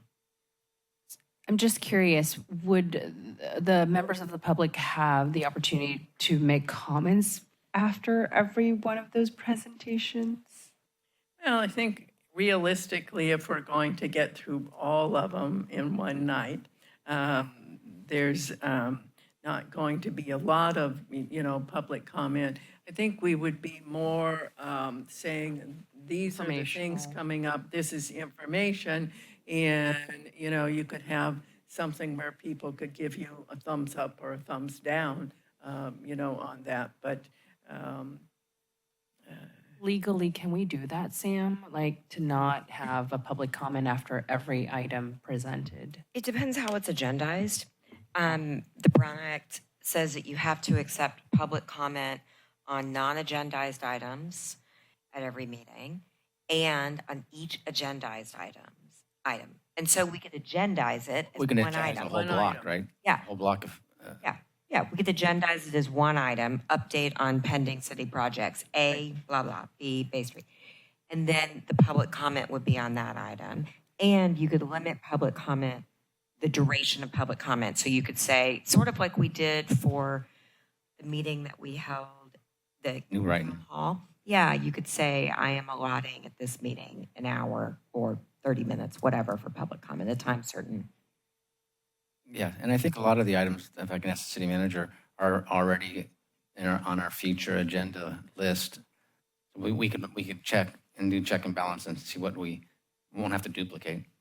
And I think most of these items, staff has information on. It's not like asking them to do a lot of additional. So yeah, so there are a number of items that I think we may have updates between now and then, and if not, it may be coming relatively soon thereafter, but that's no problem. We can talk about them really quickly and just give people kind of the timeline, the next steps. If we maybe potentially, there's some of these things we could bundle in because they're maybe due for an update anyway. So none of these, other than the sea level rise stuff, I don't think we have a lot of active work going there, but I think we can talk about, I think there has been some work in the past, so I think we can share with the community and the council what's been done in the past and where we are. But I don't think there's a huge amount of new work as long as it's really just sort of a status update for council about where we stand. On the fiscal side, I think we can cobble together information that we've done for prior budgets, done for council leadership academies. I think there's a lot of different sources. So putting together a meeting like this, while I don't want to say is easy, it always takes a bit of work. And I'm often not the one doing it. But nevertheless, I think it's attainable. And this was the list that I heard Councilmember Westman say. So if there's anything that anyone wants any clarification about, or if I got it wrong, please let me know. I just had a question about when we have the Cliff Drive project. I look at, it sounds like there might be 4 different phases. Can that just be tied up into that? And so I know we're looking at phase 1, but maybe, because everybody's like, well, what about the other scope of work and where do the stairs fall in? So if that could just be incorporated, that'd be great. And then the last one is, I know we are revitalizing the 5-year CIP project list, and in that, a rough draft of that or something be in there so we can look at what like long-term maintenance costs on replacements of projects and stuff like that be included. That's the 5-year pavement management. No, capital improvement projects. Got it. Right before we go to discussion, I'll take it to public comment. Great, see no public comment. We'll bring it back for discussion and deliberation. Are there more kind of drawn out ideas on what we're going to do with economic development with the $20,000 we've allocated? So That's something maybe we can talk about, or is there anything to present even? Oh, I didn't hear the first part, the 20,000 for what? Economic development. Is that included in the upcoming meeting that Katie's going to be doing with us? So Katie unfortunately isn't here this evening. She thinks she's getting back from a trip to Croatia. She and I have talked about a couple ideas. I know that she's put out an RFQ, I believe, for a consultant to come on board. We have discussions about a potential first project that we could use it for. I don't know if we're quite ready to talk about it publicly yet, but I think we can touch on some of those ideas. I guess clarification from Councilmember Westman, if there's some other ideas that staff sees that we think we maybe could add to this, because some of these topics might be relatively quick if there's a... I'm open to changes on the list from my fellow council members or from staff. I just wanted, as I said, I came up with a list based on questions that people ask me. It's not anything scientific or in concrete. So we certainly can keep talking and refining the list as we go forward. It's a great idea. And again, some of those things are already going to be in our future agendas, and we can look at whatever's going to fall into place. But that's a great idea.